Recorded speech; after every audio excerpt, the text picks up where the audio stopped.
Chapter 40, How can I bring myself to do it? The head of the elders stared at his young master with a blank face. The teenager had made way too many oaths for him to remember. Yu Minji sighed again and murmured, I swore on 2 musts, I must take everything that Jun Linyuan has and I must steal the hearts of all the women Jun Linyuan likes. The head of the elders was still confused. So, you're saying? Rubbing his chin, Yu Minji scanned Feng Wu up and down with his eyes and frowned again. It's about Jun Linyuan's taste. Gosh, look at that girl. How can I bring myself to do it? There was only one word for her looks, her figure, and her capabilities. Worthless. Sigh. Staring at Feng Wu, Yu Minji heaved a sigh and sounded like he was struggling with himself. If Jun Linyuan can do it, so can I. I'll just close my eyes. Yes. The head of the elders looked at Yu Minji sympathetically. Young master, how about? No. Yu Minji stared at the elder, his big, pretty eyes opening wide. You weren't there. You have no idea how humiliating it was. The head of the elders looked utterly baffled. Jun Linyuan stepped on my head. Twice. And he forgot my full name. He doesn't know what my full name is. Blue veins popped on Yu Minji's forehead. He regarded Jun Linyuan as his ultimate rival, but the guy couldn't even remember his name. Yu Minji drew in his breath, feeling humiliated. The head of the elders watched as his young master hopped around like a child. Sigh. I don't care. Jun Linyuan smacked the tree trunk in frustration. This time, Jun Linyuan is going to remember who I am. He has to. And? What do you think of me? Am I beautiful? Yu Minji smiled at the head of the elders. His mesmerizing amorous eyes could melt the toughest stone heart. There was something wickedly enchanting about him that tickled one's heart. The head of the elders sighed in resignation. Yes, you are. That filled Yu Minji with confidence right away. Brushing his long black hair off his shoulder, he said, so, all I need to do is to take that girl and make her fall in love with me. That way, Jun Linyuan will have to remember my name. The head of the elders sighed inwardly. In front of anyone else, their young master was this frightening figure, but when Jun Linyuan was involved, Yu Minji simply turned into a kid seeking attention. At the same time, Feng Wu lost sight of Yu Minji in the blink of an eye. She frowned a little. Had she seen something that wasn't there? No, it couldn't be. She instinctively remembered that pair of bright, amorous eyes. That was a pair of eyes that could suck the soul out of someone, which had a beauty she couldn't have just created out of her imagination. It definitely hadn't been an illusion. However, since the person was gone, Feng Wu didn't give it another thought. She turned in the direction of the ruckus. There came a mighty bang. The python crashed onto the ground from the air, making an enormous boom. Jun Linyuan moved as fast as lightning and his sword slashed down, leaving a pale red arc in the air. The next second, the python split open along its spine. It was cut in half. Blood sprayed out like a red mist. Chapter 41, Off we go. What strength! How frighteningly powerful he was.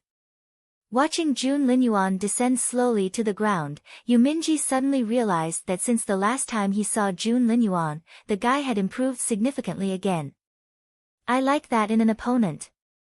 Clenching his fists, Yu Minji gestured at the others and they soon disappeared into the night. As soon as Jun Linyuan landed, Feng Sun and Xian Yi went up to him in a hurry and stood one on each side.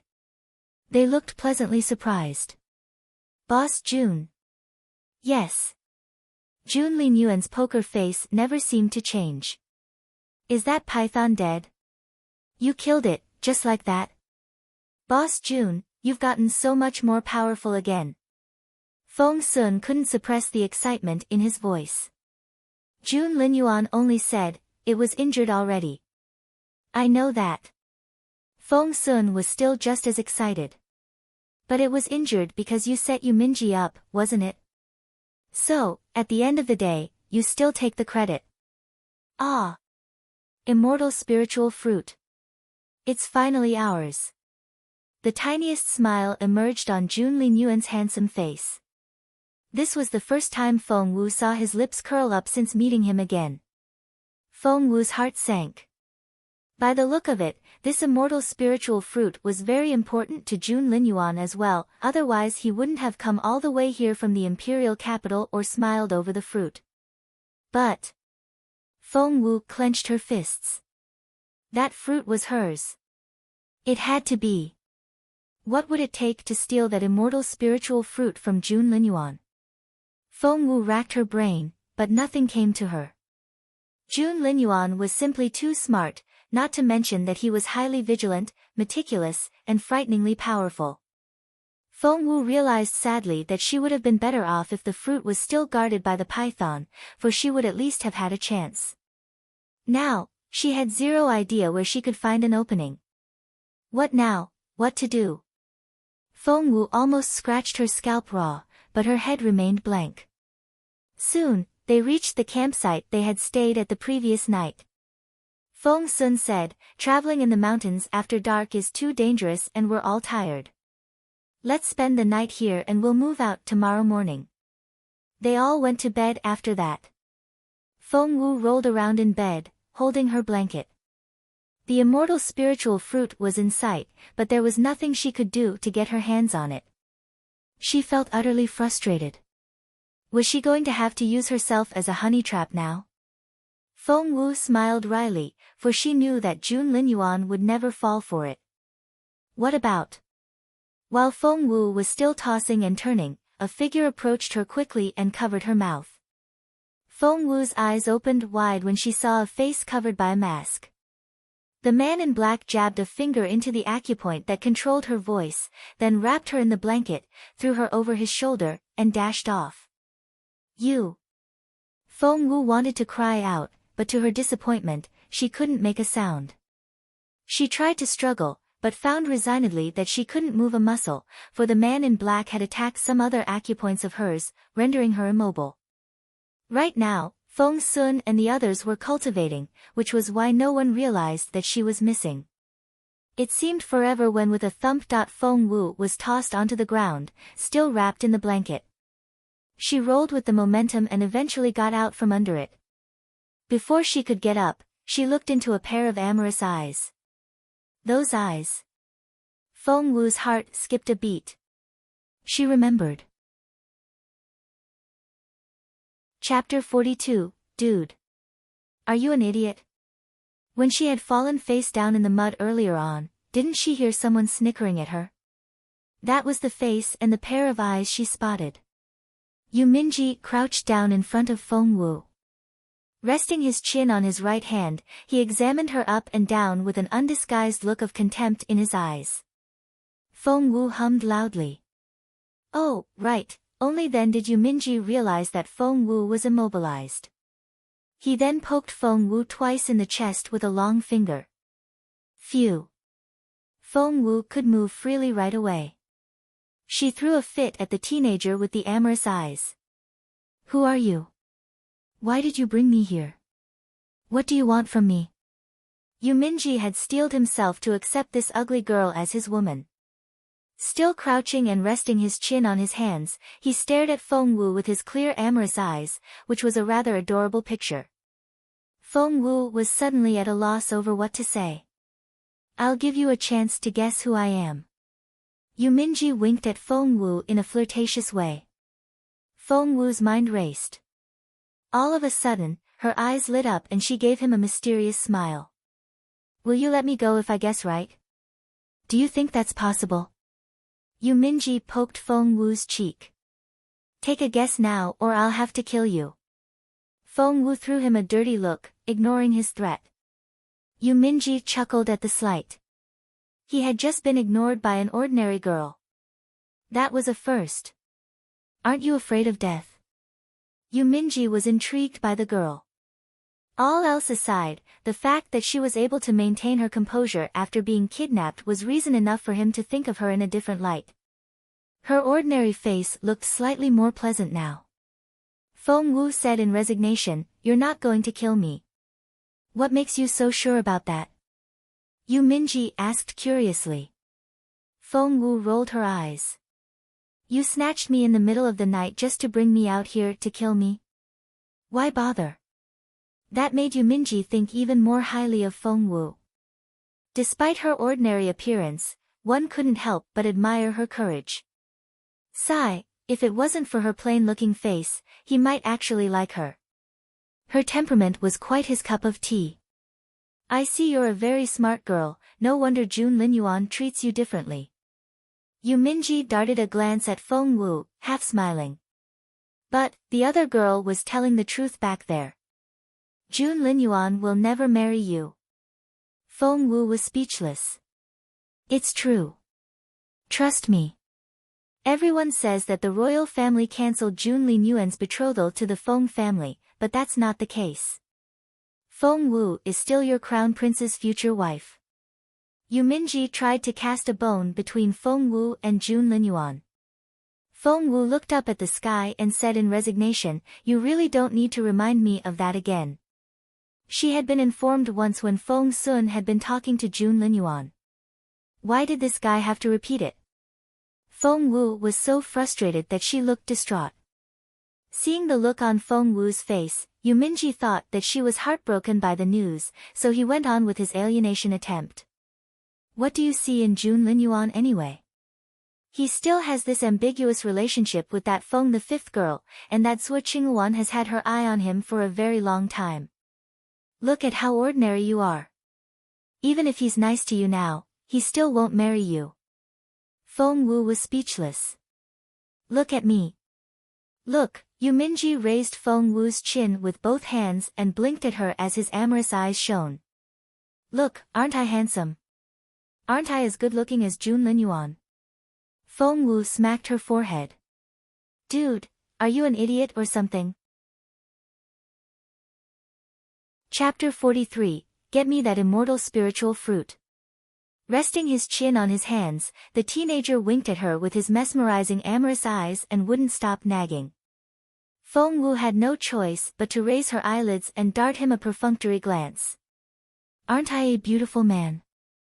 More so than Jun Linyuan, right?" Yu Minji batted his eyelashes. Past experience had taught him that with a single wink, every girl would be swept off their feet by his charm. The girl here looked just like the most gullible type. Feng Wu didn't know what to say. Did guys nowadays no longer think beautiful a pejorative term to describe their looks? "What do you want?" Feng Wu asked grumpily. "Jun Linyuan will never acknowledge you in public, but I will. Jun Linyuan won't marry you, but I can do that." Clenching his fists, the teenager said decisively, "I'm the sacred son of the Dark Court. So, come to my side and you'll have more money than you can spend for the rest of your life." As Yu Minji bragged about the promising future he would offer Feng Wu's mind was elsewhere. Staring at Yu Minji with a blank look on her face, her mind had long wandered off to the other end of the universe. All she could think of was her immortal spiritual fruit, immortal spiritual fruit, immortal spiritual fruit. How was she supposed to take that immortal spiritual fruit from Jun Linyuan? Robbing it by sheer force was out of the question and she could only try to outwit him somehow. But Jun Linyuan was keeping such a close watch on the fruit. What ruse could she use? Feng Wu had given herself a headache while trying to figure out a solution. Seeing the dull look in Feng Wu's eyes, Yu Minji was elated. The girl was infatuated. Ha ha ha. He knew it. His good looks were unchallenged in this land, so it was only natural that the girl should fall head over heels for his charm. Ha ha ha. He had just won over Jun Linyuan's woman. Did that mean that he was more charismatic than Jun Linyuan? Ha ha ha. Yu Minji couldn't help but laugh out loud. Startled by his guffaw, Feng Wu came back to herself and stared at Yu Minji in confusion with her big bright eyes. Before she could ask anything, Yu Minji grabbed her wrist and said in excitement, "Hey you, leave Jun Linyuan and come with me. I promise you that the Dark Court will treat you nicely." Leave Jun Linyuan.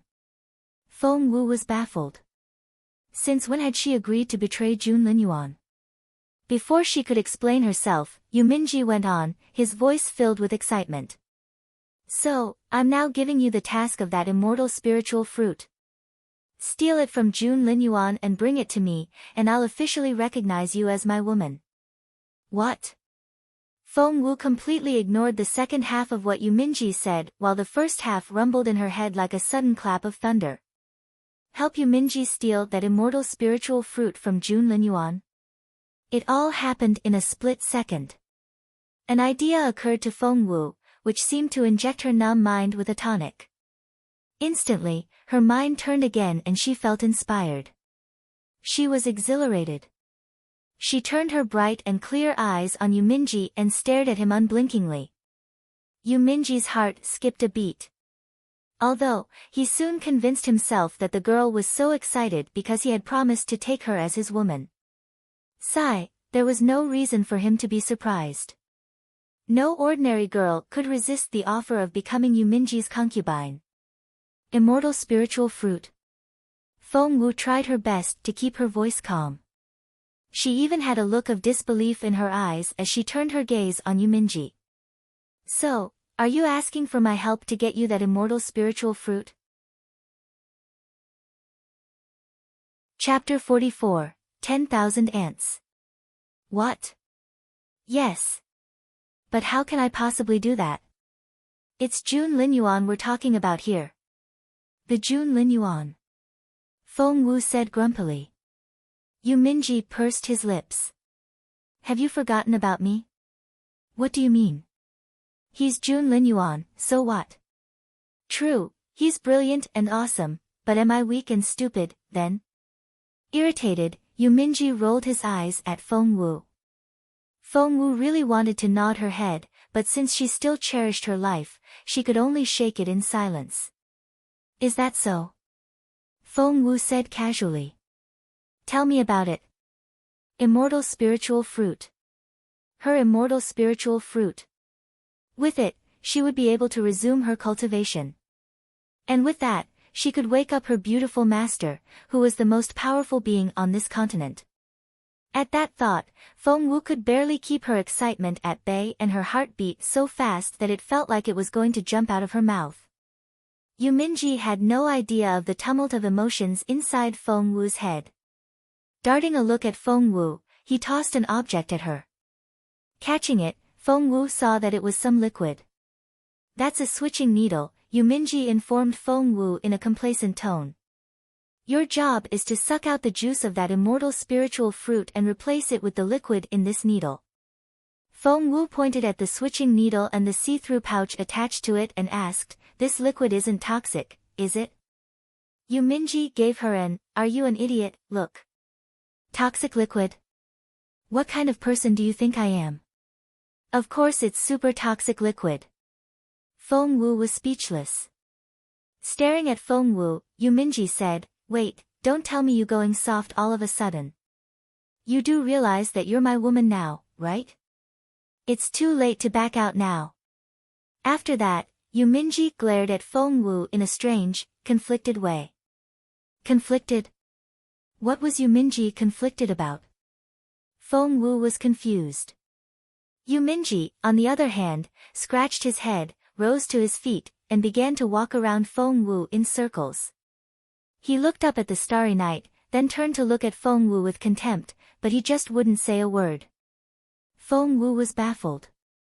What was going on? What exactly was Yu Minji thinking? Well, he was thinking whether or not to make the girl his right here and right now, since it was all dark and secluded. That way, the girl would be his for good and she would willingly do as bid without ever questioning him. However, what bothered Yu Minji was, as someone that valued good looks more than anything else, he simply couldn't bring himself to do anything to a girl who looked this ordinary. What are you thinking about? Feng Wu looked at him in confusion. No, I can't do that to myself. The teenager clenched his fists as he reassured himself and concluded with a resolute, Feng Wu watched speechlessly as the teenager struggled with himself. She asked again, still confused, so, what exactly are you going to do? Yuminji turned his hand over, revealing a pink pill on his right palm. Before Feng Wu could react, Yuminji stuffed that pill into her mouth. One lick with her tongue and Feng Wu recognized it, a laxative for treating constipation. Feng Wu had yet to digest this information when a voice sounded above her. Do you know what that was?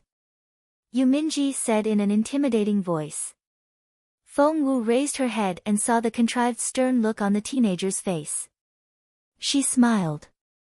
However, before she could reply, Yuminji said in a cold, relentless, and condescending voice, that's the excruciating soul-destroying bone-crushing mind-poisoning pill of 10,000 ants.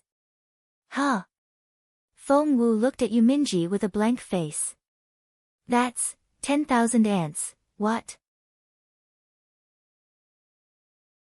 Chapter 45, The Silly, Melodramatic Teenager. Yuminji stared at Feng Wu and repeated, that's the excruciating soul-destroying bone-crushing mind-poisoning pill of 10,000 ants. Feng Wu was utterly dumbfounded. This Yuminji was an imbecile. Come on, she was a medicine refiner. Although she had never been officially tested, she was sure that she was one of the best in the whole of the Jiuzhou Empire. Did this guy just call a pink laxative pill an excruciating soul-destroying bone-crushing mind-poisoning pill of 10,000 ants? Did he even know that she was the one who created the recipe for this laxative pill? Hence, Feng Wu was at a loss for words. Looking up at the sky, she found that no star out there could even begin to understand her feelings. Yuminji had no idea that he was looking at a master inventor of toxins. Crouching down, he straightened his face and threatened Feng Wu in the most serious tone he could manage. I'm only going to ask you once. Are you scared now? Feng Wu said, yes, my ass. Seeing the resigned look on Feng Wu's face, Yuminji thought that he had successfully fooled her. He was so pleased with himself. Ha ha ha ha, resting his hands on his waist, Yuminji laughed aloud at the sky. That's right. You should be. So, don't even think about betraying me, or you'll die a miserable death from the excruciating pain of being bitten by 10,000 ants. Feng Wu said, whatever. Yuminji snorted proudly. Go back to the campsite, draw out the juice of the fruit, and fill it with this toxic liquid. Do that, or, Feng Wu gritted her teeth and feigned a troubled look. But Jun Linyuan keeps the fruit by his side the whole time. How am I going to get close enough? Yuminji glared at Feng Wu, as if he was looking at an idiot. He then jabbed her smooth forehead with a finger. Do you think I'll just sit by and watch? Feng Wu stumbled back a little. But are you sure you can handle Jun Linyuan? He's pretty tough. Those provocative words worked wonders, something which Feng Wu already knew. As expected, Yuminji jumped as soon as he heard that. Pointing at Feng Wu, he said, Jun Linyuan is tough. Him? I'll show you that I'm the tougher one. Just wait and see. Feng Wu asked innocently, her eyes clear and bright, are you sure? Of course. Yuminji snorted. Excruciating soul-destroying bone-crushing mind-poisoning pill of 10,000 ants. Just keep that in mind. Feng Wu said, fine. Come here. Yuminji beckoned at Feng Wu. Feng Wu hesitated and looked very timid. I'm not going to hurt you. Seeing her reaction, Yuminji waved at her impatiently. Get your ass over here. I'll talk you through my plan. Sure. Feng Wu's eyes lit up and she ran happily to his side. Seeing that Feng Wu had turned into a gambling puppy, Yuminji pursed his lips and said sulkily, for a moment back there, I thought you were so loyal to Jun Linyuan. TSK, I see you've converted completely once becoming my woman. Jun Linyuan will definitely be furious when he finds out. Feng Wu made no comment. It was true. Silly teenagers were so melodramatic. Once you go back, Yu Minji whispered his plan into Feng Wu's ear. Feng Wu nodded as she listened. Yu Minji might seem goofy and childish, but when he put his mind to it, he was a pretty smart guy. He wasn't as popular as Jun Linyuan for nothing. Lie down on it. Holding a corner of the blanket, Yu Minji glared at Feng Wu impatiently. It'll be dawn soon. If Jun Linyuan finds out first, he won't hesitate to kill you with his sword. Chapter 46, Crisis. Feng Wu was rendered speechless, but she still rolled herself up inside the blanket again and let Yu Minji himself carry her back to the campsite over his shoulder. All was silent. The only sounds were the sporadic chirps of insects. Yu Minji arrived at the campsite with Feng Wu over his shoulder, only to find it brightly lit. Jun Linyuan, Feng Sun, and the rest of the team had gathered round, and by the looks on their faces, Feng Sun was arguing with the rest of them. Feng Wu and Yu Minji looked at each other awkwardly. They've realized I'm gone, Feng Wu said in a serious tone, looking straight into Yu Minji's eyes. That would render Yu Minji's plan useless, for Feng Wu would easily draw suspicion to herself after being missing for so long. She would never get close enough to Jun Linyuan. Yu Minji opened his eyes wide and glared at Feng Wu. After all the effort he had spent on this girl, she was exposed because he had snatched her away. Would all that effort go to waste? Yu Minji glowered at Feng Wu. How could you be exposed? Feng Wu rolled her eyes. You're blaming me now? Yu Minji snapped, yes, I'm blaming you. It's all your fault. What good can you do now? Feng Wu was speechless. Aren't you overreacting over something so trivial? Trivial? Yu Minji was so pissed that he broke into laughter. You call that trivial?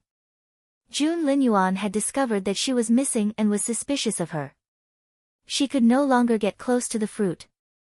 Yu Mingyue thought that all his efforts so far was for naught. Attack on my signal, act as planned when I raise my right hand. Contrary to Yu Minji's frenzied rage, Feng Wu remained composed. Her eyes betrayed no emotion and seemed to glow blue in the dark. Yu Minji's heart lurched when he saw her eyes. What a pair of eyes.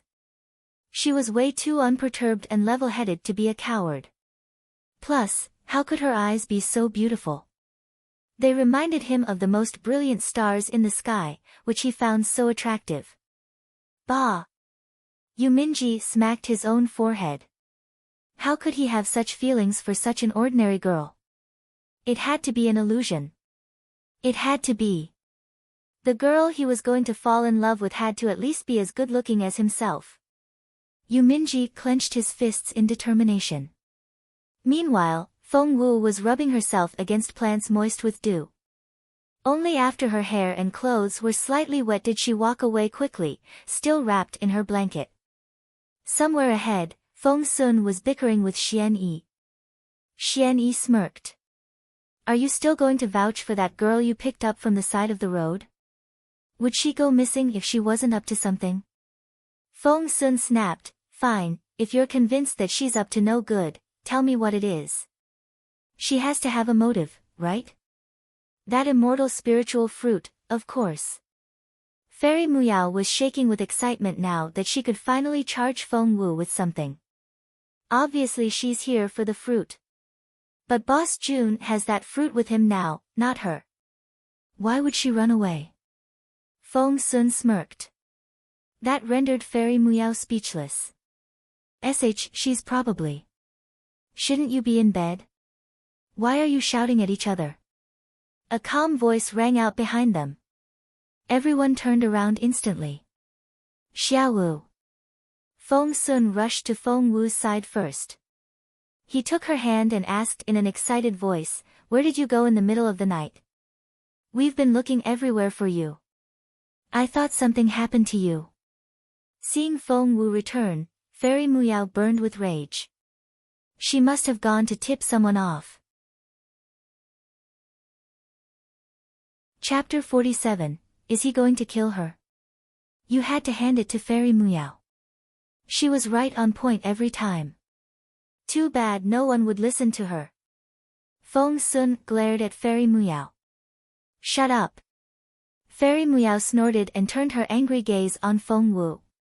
Speak. Where were you? Why couldn't we find you anywhere? Did you go off to send secret messages to someone? Feng Wu looked at Fairy Muyao with a bemused expression and blinked her limpid eyes. I left the campsite for a while. That's all. Don't even try to tell us that you went to relieve yourself. We looked everywhere and you weren't there. How far could you have gone to do that anyway? Fairy Muyao asked sharply. Feng Wu still looked as innocent as ever. I went to take a shower under a waterfall about 5 kilometers from here. Fairy Muyao wouldn't believe a word she said. Then why didn't you respond when we called your name? It was drowned out by all the splashing at the waterfall, I suppose, Feng Wu said casually. Did you really go all the way to the waterfall to search for me? Fairy Muyao fell silent. Feng Wu could easily handle Fairy Muyao's accusation and Xian Yi's gaze didn't bother her at all. However, when that piercing, intense gaze turned toward her, Feng Wu's stomach lurched and her heart began to race. She barely knew where to put her hands, let alone think straight. Jun Linyuan's gaze was so sharp. It was as if he could look into her mind. Feng Wu exhaled, turned around, and met Jun Linyuan's gaze with her limpid eyes. Their eyes met, and a sizzling arc of lightning seemed to spark and ignite the air between them. Keeping his intense gaze on Feng Wu, Jun Linyuan rose to his feet and walked toward Feng Wu with steady steps, keeping a hand behind his back. He stopped right in front of Feng Wu and looked down at her. Thanks to her beautiful master's teaching, Feng Wu had seen much more of the world than most people her age, but she got sweaty palms at the pressure Jun Linyuan gave her with his gaze. What an intimidating sensation. It was as if he was going to grab her neck at any moment and snap it with a crack. A chill ran down Feng Wu's spine. Your Royal Highness. Feng Wu forced herself to stay calm. She raised her head and looked right into his eyes. Jun Linyuan kept his gaze on Feng Wu without uttering a word, his sharp eyes reminding her of an eagle. All of a sudden, he reached out toward Feng Wu with his right hand, which was as fair as a piece of white jade. Feng Wu could taste death in her mouth and she got goosebumps all over. Fine sweat covered her forehead. She couldn't back away now. If she did, she would be deemed guilty. Hence, not only couldn't she stumble back, she had to maintain eye contact with Jun Linyuan the whole time. It was really difficult. Feng Sun tried to intervene, but was stopped by Xian Yi. Just when Feng Wu thought Jun Linyuan was going to strangle her, Jun Linyuan drew his hand back with a magnolia petal between his fingers. He had removed it from Feng Wu's hair. Still staring at Jun Linyuan, Feng Wu slowly heaved a sigh of relief. For a moment there, the hairs on the back of her neck had stood up and she really thought Jun Linyuan was going to throttle her. Feng Wu then spotted that pear-sized immortal spiritual fruit dangling on Jun Linyuan's waistband. That was her immortal spiritual fruit. The one she had had her eye on for 5 years. Chapter 48, Gotcha. With that, she would have a chance to resume her cultivation. But how on earth was she supposed to get her hands on that immortal spiritual fruit? How? All of a sudden. An idea struck Feng Wu and her eyes flickered. Yes. It occurred to Feng Wu in a split second and she found her opening. Feng Wu knew perfectly well that this was her only chance to get this close to Jun Linyuan, and she couldn't afford to miss it.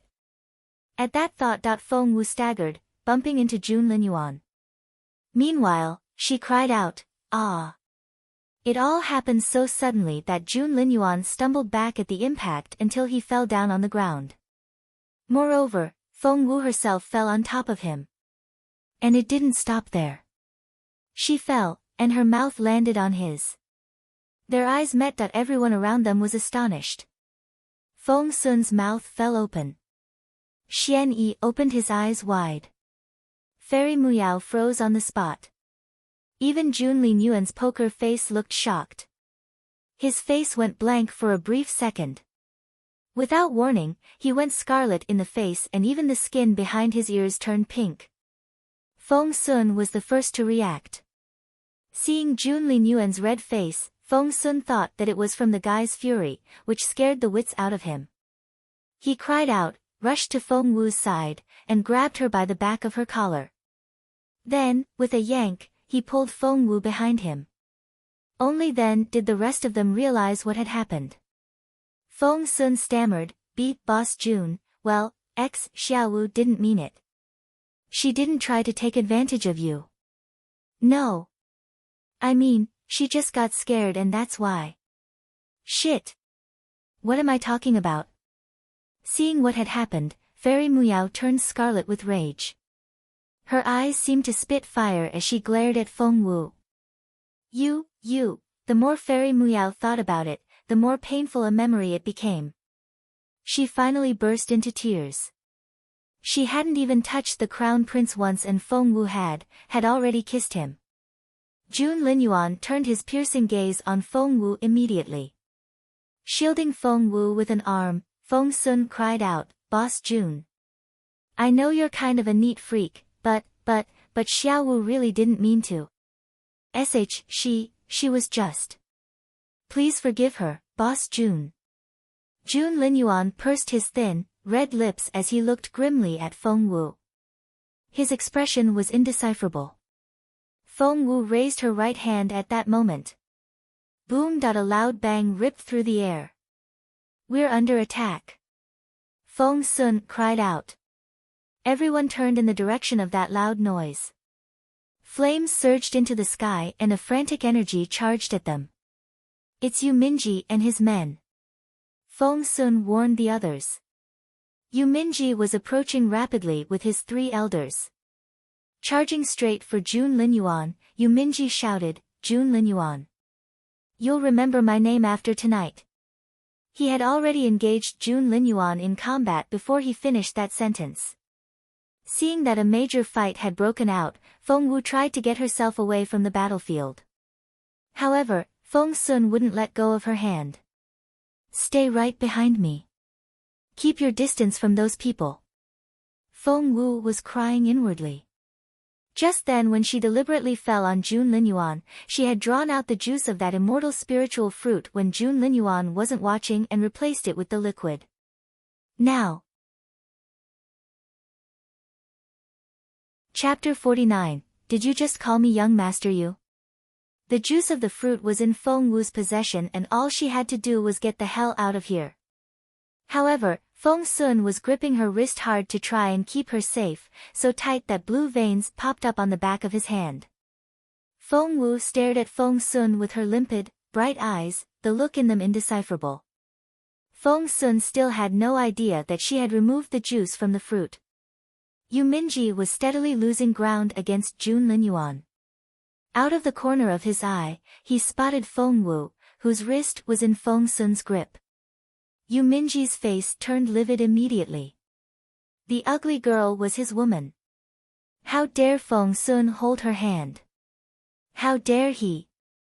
Yu Minji called out a command to the head of the elders, who had rushed to his aid, go over there. Seeing that his young master was losing out to Jun Linyuan, the head of the elders shook his head in resignation, but still turned around and charged at Feng Sun. It became quite the challenge for Feng Sun to protect Feng Wu once the head of the elders began his assault. Run! Feng Sun cried at Feng Wu. Feng Wu gave Feng Sun one last look, not quite knowing how to describe her feelings at that moment.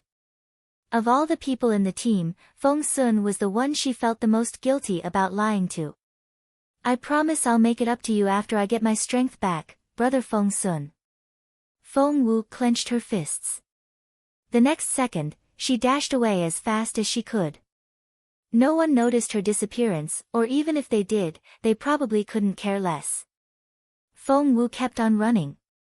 All she could think of was getting to the foot of the mountain. Now! Once the juice left the fruit, its spiritual essence would start to dissipate rapidly. She was afraid that she would lose all of it before even leaving the mountain. An idea then struck Feng Wu, and she quickly transferred the juice into a bottle, then filled the pouch of the switching needle with another viscous liquid, which was star aloe vera juice. From appearance alone, star aloe vera juice was no different from Immortal spiritual fruit juice, as both were thick, transparent, and limpid. Only after that did Feng Wu let out a breath of relief. Looking at the thumb-sized white porcelain bottle in her hand, Feng Wu smiled wholeheartedly for the first time since she got here. Her entire face seemed to light up as she beamed. Finally, she had gotten hold of her immortal spiritual fruit. After taking it back home and refining that 9 transformation spirit restoration pill, she would be able to resume her cultivation. The good-for-nothing 5th daughter of the Feng family was going to reverse her situation for good. Just then, a cold voice interrupted her reverie. "Ugly girl, I see that you're a fast runner," a grumpy voice said behind Feng Wu. Feng Wu's heart sank. Yu Minji.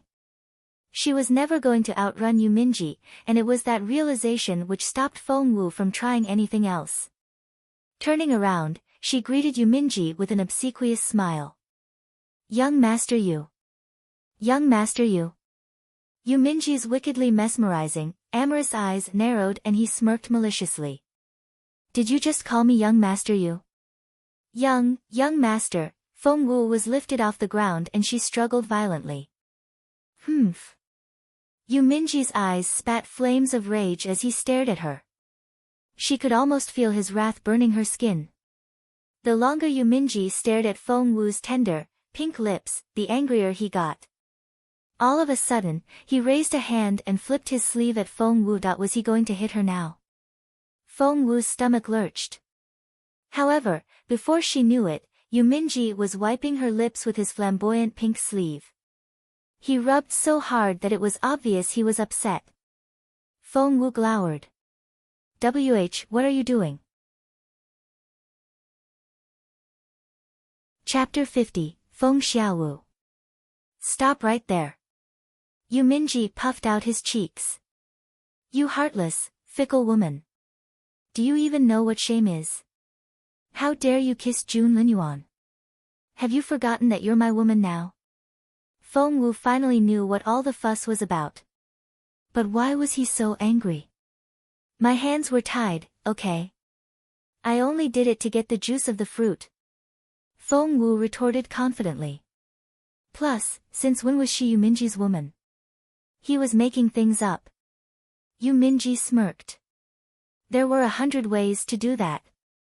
Was that your only choice?" Feng Wu stared back at him. "But that was the most straightforward and effective one. Look, I got the juice, didn't I?"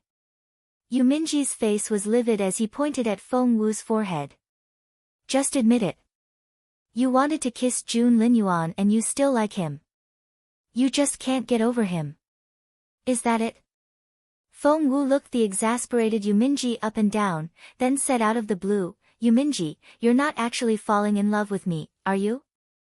Yu Minji's cheeks flushed at those words and he panted with rage. "Me? Like a woman with loose morals like you? Don't flatter yourself." "Great. Glad to hear that." Patting her chest, Feng Wu was relieved. Yu Minji, on the other hand, was so furious that blue veins popped on his forehead and his chest heaved. However, Feng Wu said lightheartedly, "Since you don't like me and I feel the same about you, we'll go our separate ways from here, and hopefully we won't see each other again." After that, Feng Wu dashed out at top speed. Yu Minji didn't see that coming. His face nearly turned green as he bellowed, "How dare you! Get back here!" He was going to chase her when he realized in utter frustration that his shoes were stuck to the ground by some super glue. What was worse, the glue had seeped through the soles of his boots. He was going to take his shoes off and go after her, but his feet were also glued fast to his boots. He had been set up by that ugly girl. When had she set the super glue under his feet? How come he never noticed? Yu Minji had never felt so humiliated. He bellowed after Feng Wu, "Stop right there, you ugly girl. Have you forgotten that excruciating soul-destroying bone-crushing mind-poisoning pill of 10,000 ants?" You'll die a miserable death. Feng Wu, who was already 100 meters away, found his threat ridiculous. She turned around and made a face at Yuminji. Young Master Yu, that's a really big name for some pink laxative pill. Pink laxative pill. She knew. She had known from the very start what it was. So, she had been faking it all along. Thinking back to all his elaborate threats against her, Yuminji found himself such a clown. Damn it! Infuriated, Yuminji pounded his fist on a tree trunk. Feng Xiaowu, stop right there. You'll wish you were dead when I catch you. How dare she trick him? The girl had messed with the wrong guy. At those words, Feng Wu ran even faster. There was no way she was going to stay here. Arg! Face livid, Yuminji was driven over his limit by his rage. He broke free of the super glue, but the sudden exertion of power also injured his internal organs. He spat out a mouthful of blood. Feng Xiaowu. Stop right there. Yuminji ignored his internal injury completely. All he could think of was catching Feng Xiaowu, this ugly girl.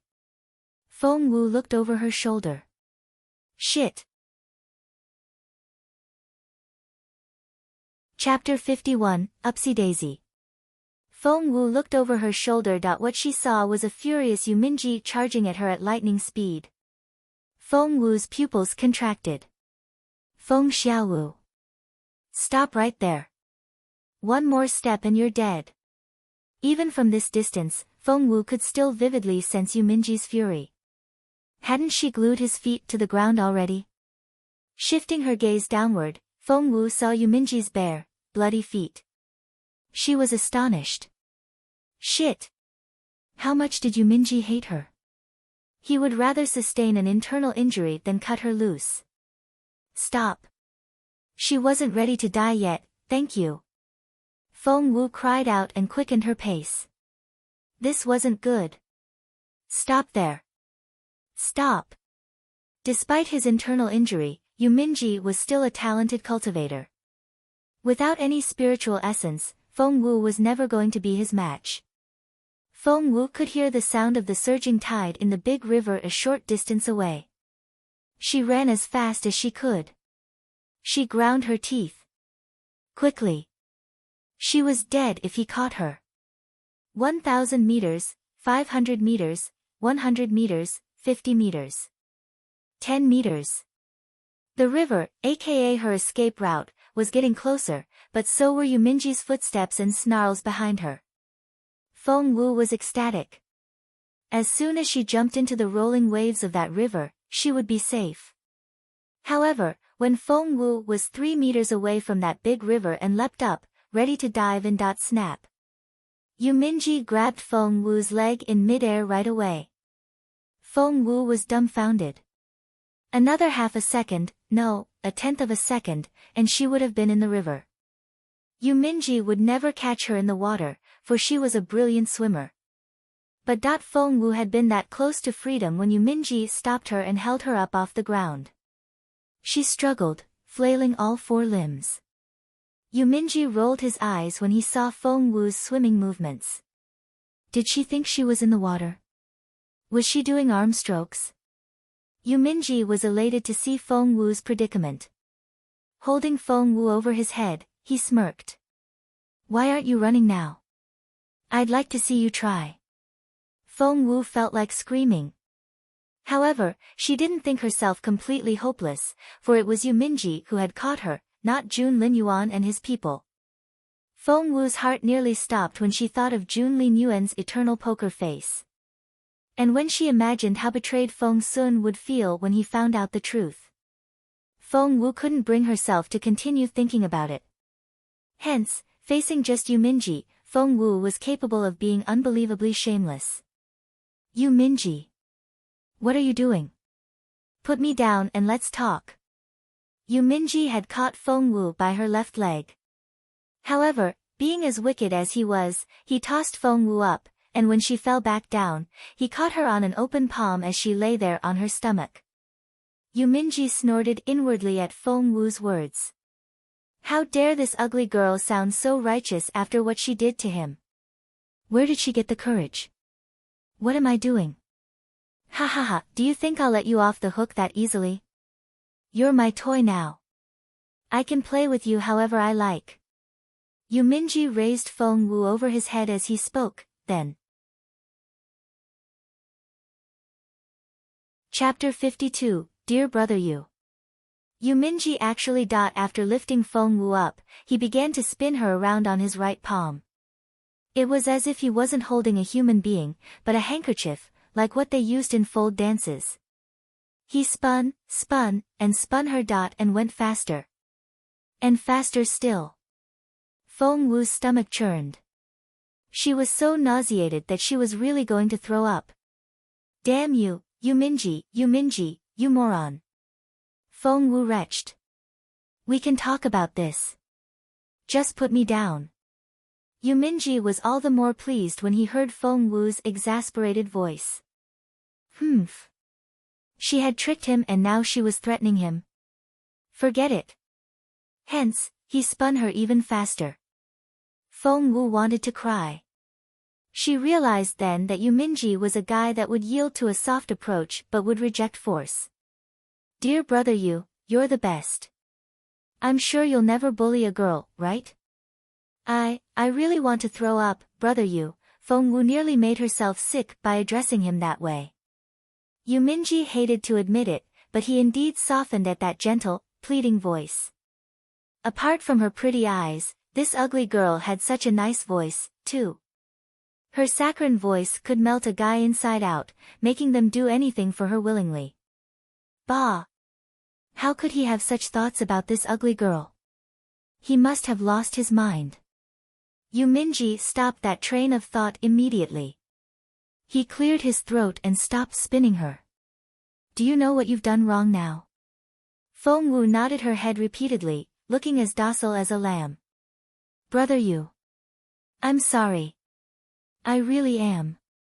Yu Minji was over the moon to see her so obedient, but he wouldn't show it and still kept a straight face. You know that now. Feng Wu was in fact very anxious at that moment. Since Yu Minji had caught up with her, Jun Linyuan, Feng Sun, and the others would also be here soon. With Yu Minji, she could eat humble pie or hold her head as high as she wanted, but with Jun Linyuan and Feng Sun, she was too embarrassed to even think about it. Hence, Feng Wu spared no effort in cozying up to Yu Minji, so that she could be on her way as soon as possible.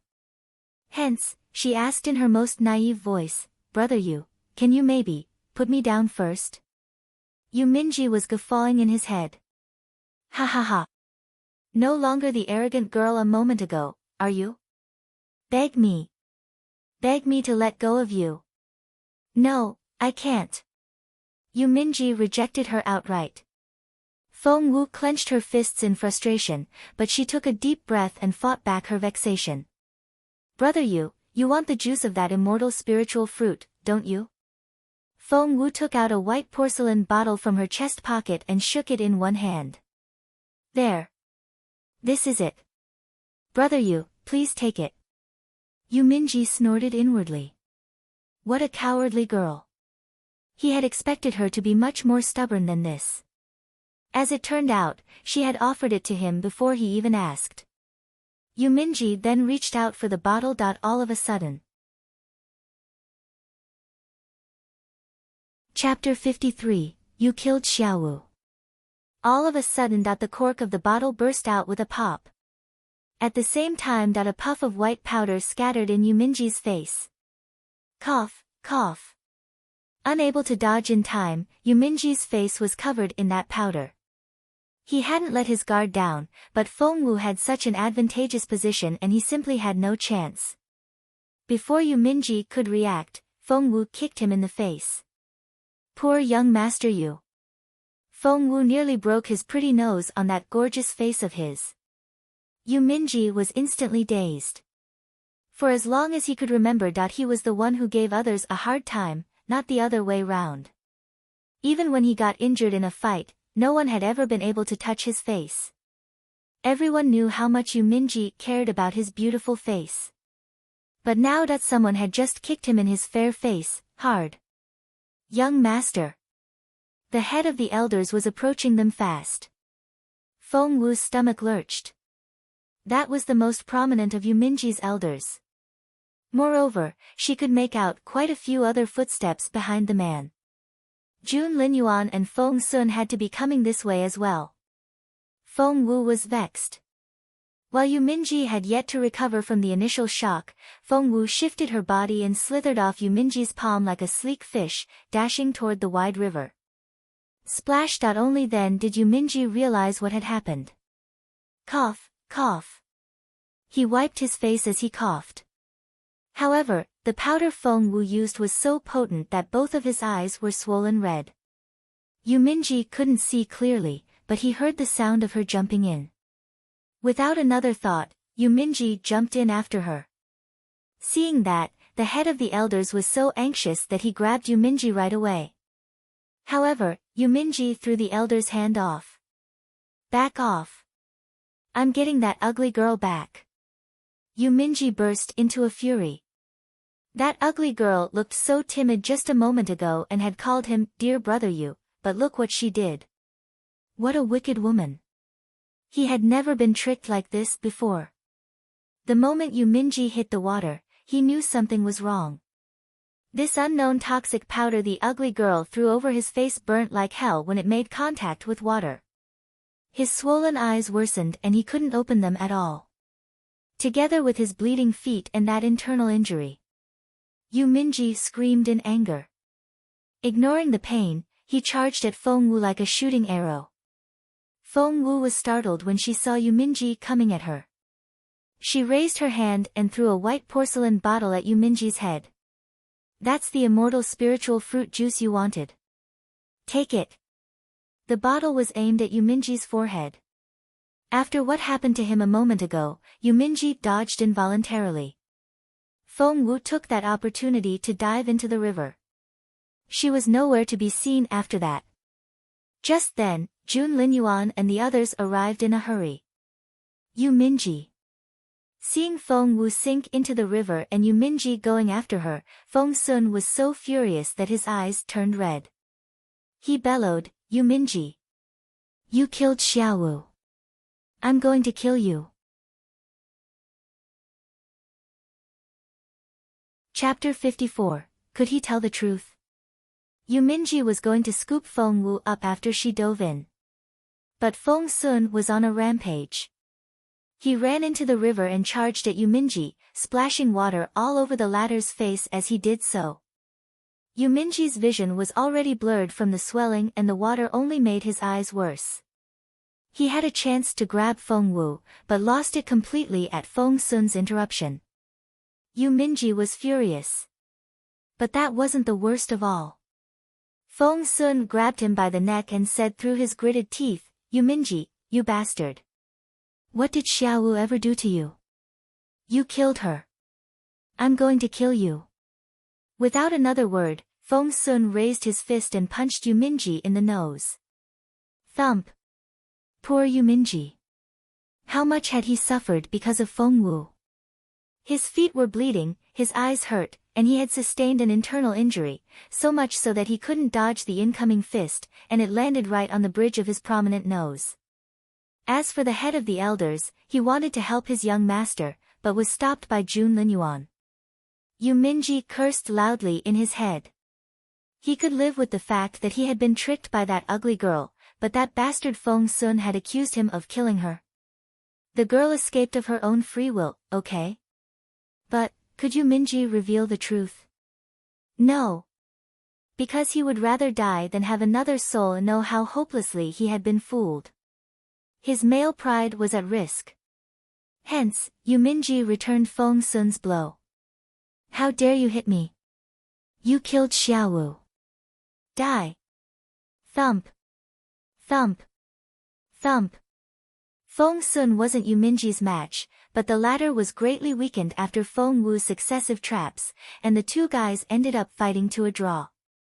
In the end, Jun Linyuan's angry rebuke stopped them. Enough. Everyone stopped what they were doing instantly and backed away to their own teams. It was now Jun Linyuan's team versus Yuminji's. Once Feng Sun got Yuminji off his back, he ran into the river immediately, but Feng Wu was long gone, leaving no trace behind at all. Tears welled up in Feng Sun's eyes. Yuminji's eyes were much better now and he snorted at the look on Feng Sun's face. At that moment, Jun Linyuan knitted his nice thick eyebrows, the look in his eyes brooding. Yuminji gave him a half-smile. Your Royal Highness, did you only now realize there's something wrong with your immortal spiritual fruit? TSK, TSK, TSK. You're slipping. Jun Linyuan narrowed his eyes. Since the fruit was kept in a white jade box, Jun Linyuan indeed hadn't found anything wrong with it until just then, when Feng Wu disappeared in the river. Something struck him as odd and he examined the fruit. He then found out what wasn't right. Seeing Jun Linyuan's livid face, Feng Sun asked, Boss Jun, what's wrong? Wasn't the fruit with you the whole time? What could possibly happen? That's a very good question, ha ha ha. After all the grievances he had suffered at Feng Wu's hands, Yuminji was greatly satisfied at Feng Sun's words.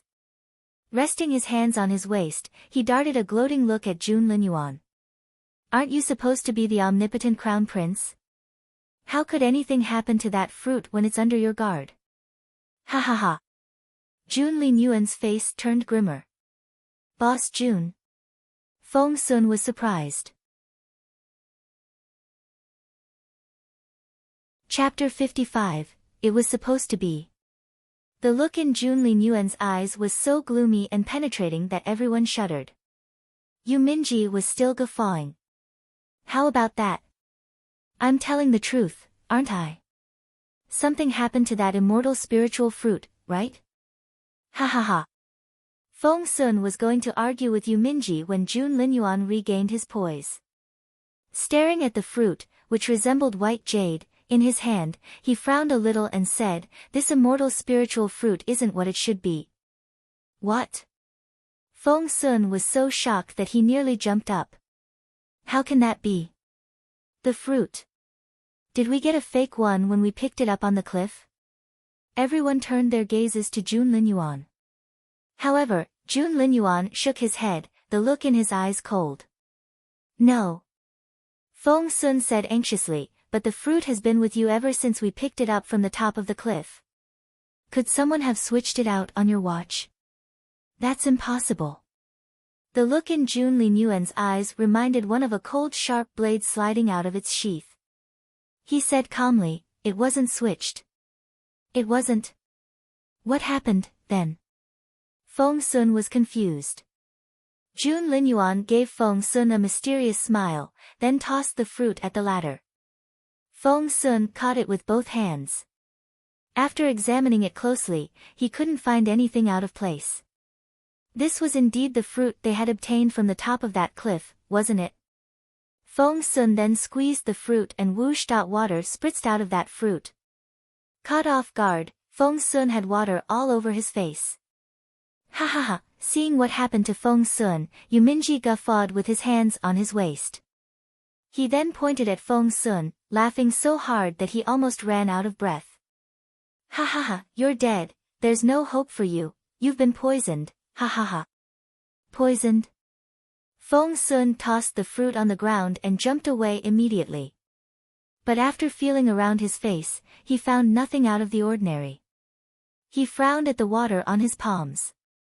That's just water, not poison. Yuminji, you liar. After that, Feng Sun tried to start a fight with Yuminji again. Yuminji broke into wild laughter. Water? Ha ha ha. Feng Sun, you idiot. What? Ha ha ha. That's wailing and screaming hypertoxic cadaver poison. Your skin will be eaten away and you'll die a miserable death, ha ha ha. However, he was the only one making any sound. Everyone else kept their silence as they gave Yuminji strange looks. Yuminji's laughter sounded all the more embarrassing in the silence. He stopped short when he saw Feng Sun's clear, smooth skin. That wasn't right. Shouldn't the fruit be filled with wailing and screaming hypertoxic cadaver poison? why aren't you dead? Yuminji's face turned livid as he stared at Feng Sun in disbelief. Feng Sun rolled his eyes. Wailing and screaming hypertoxic cadaver poison. Are you nuts? No, it was supposed to be, Yuminji tried to explain himself, but Jun Linyuan narrowed his eyes and his eagle-like sharp gaze was now on Yuminji. Something clicked in Yuminji's head that he suddenly realized that he had revealed something he shouldn't have. Covering his mouth involuntarily, his eyes opened wide. Chapter 56. What happened to your eyes? Was it supposed to be wailing and screaming hypertoxic cadaver poison? Jun Linyuan repeated what Yuminji said a minute ago. Yuminji looked suspiciously guilty. Jun Linyuan stepped forward, keeping his sharp, unblinking gaze on Yuminji the whole time. Yuminji took a step back. It then occurred to him suddenly, how could he step back? He was supposed to be Jun Linyuan's #1 rival, he had to hold his ground. At that thought, Yuminji stuck out his chest and tried his best to return Jun Linyuan's gaze with equal intensity. The look in Jun Linyuan's eyes was gloomy, dangerous, and brooding. It gave Yuminji the creeps. A chill ran down his spine, but he struggled to keep his voice steady. Yes, you heard me. It was supposed to contain wailing and screaming hypertoxic cadaver poison. There should be venom in that fruit. Yuminji gloated. On my instruction, the ugly girl inserted the wailing and screaming hypertoxic cadaver poison into the fruit. Ha ha ha, Jun Linyuan, I bet you didn't see that coming, but that ugly girl switched to my side. She's my woman now. She stole the juice of the fruit and poisoned it like I told her to. She was so obedient. Resting his hands on his waist, Yuminji laughed. Do you want to know how I did it? Ha ha ha, it was really easy. I told her that I would make her my concubine if she did this for me. That ugly girl jumped at the offer and rushed back to finish her task. She would do anything for me, ha ha ha. The head of the elders watched as Yuminji guffawed and couldn't help but look the other way. Young master, have you already forgotten about your injured eyes? Yuminji was still showing off his master plan. She was free lunch, so I thought, why not? I accepted her service, then instructed her to steal the juice of the fruit and replace it with wailing and screaming hypertoxic cadaver poison. Ha ha ha. Feng Sun, your life depends on me now. Feng Sun frowned at those words. He charged out again and grabbed Yuminji by the collar. Who's that ugly girl you're talking about? Feng Sun, you idiot. Stop fooling yourself already. Who's the ugly girl? That Xiaowu you've been crying for this whole time, of course. Yuminji smiled at Feng Sun, very pleased with himself. Can you see that now? Feng Xiaowu is on my side. She's my woman. Thump. Feng Sun punched Yuminji. Yuminji took a step back, dodging Feng Sun's blow, but he frowned. How come you're still moving around? Are you really not poisoned? That's impossible. He suddenly shifted his gaze to Jun Linyuan. It's your doing, isn't it? You found out about it and switched out the venom. Jun Linyuan smiled a little. It wasn't me. Who was it, then? Yuminji suddenly had a very bad feeling. Jun Linyuan didn't answer him. Instead, he looked around and asked casually, what happened to your eyes? Yuminji felt like a bucket of cold water had just been poured over his head. His heart sank.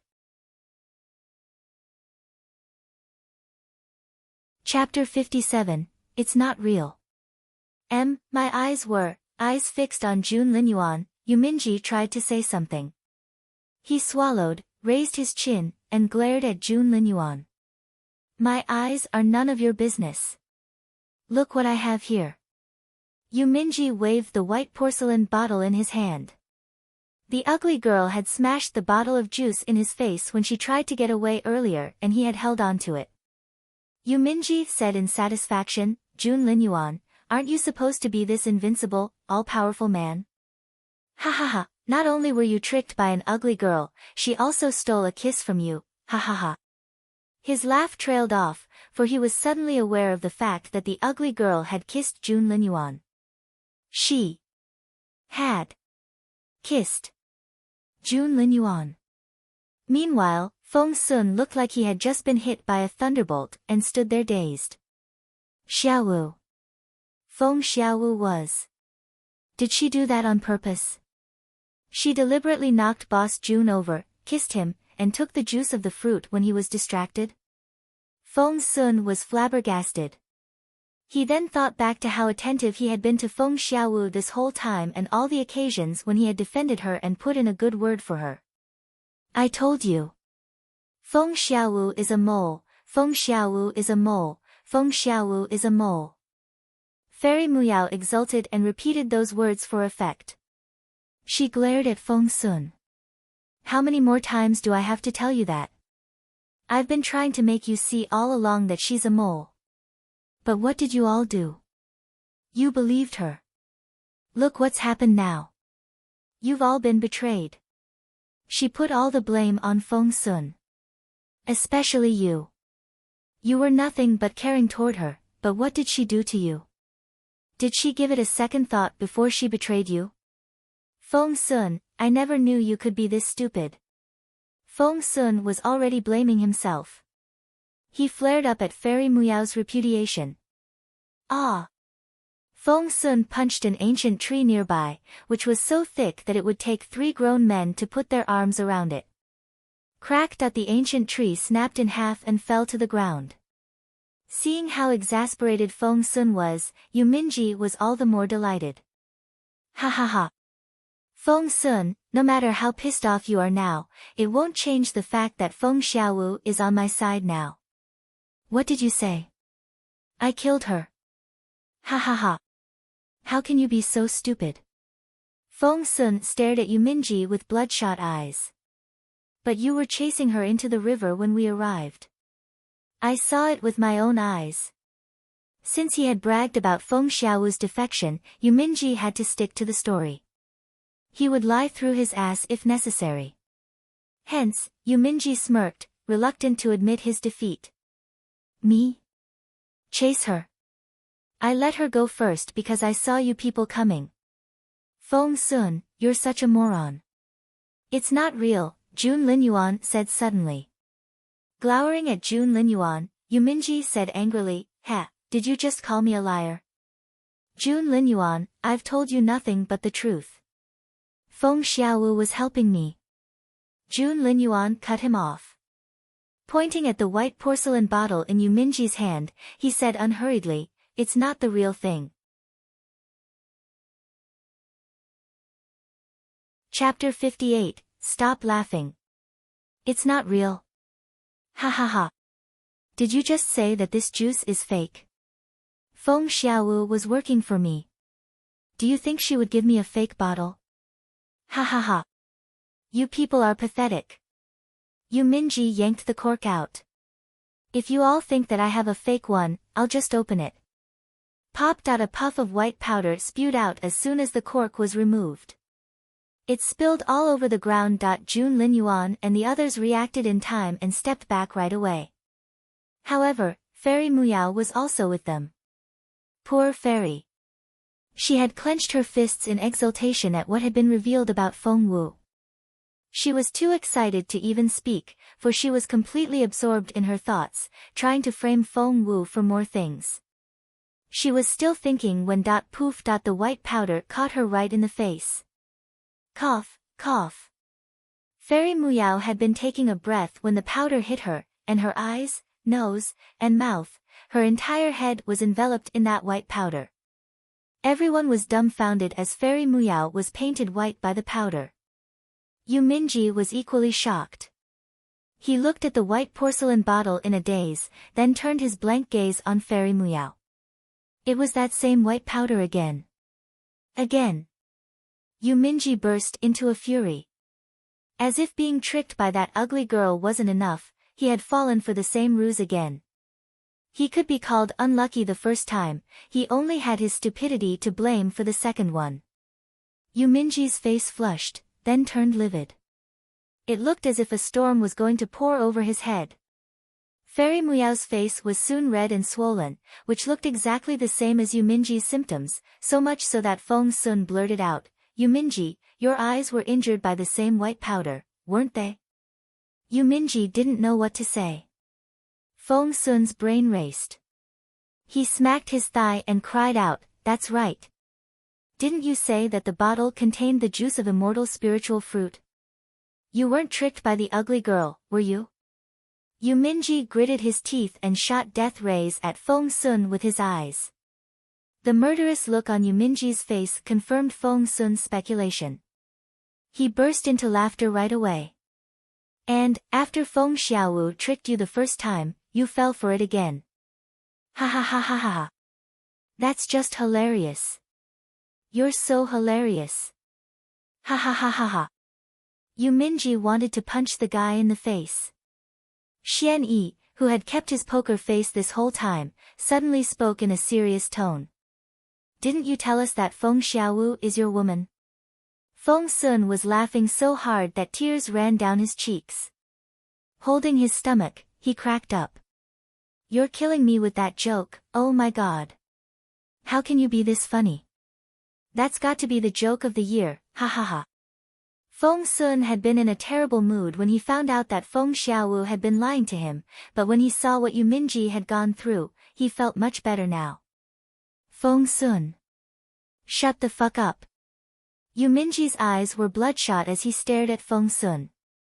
Holding his stomach with one hand, which hurt from all his laughter, Feng Sun wiped the tears away with the other. "Gosh, Yu Minji, how vain can you get?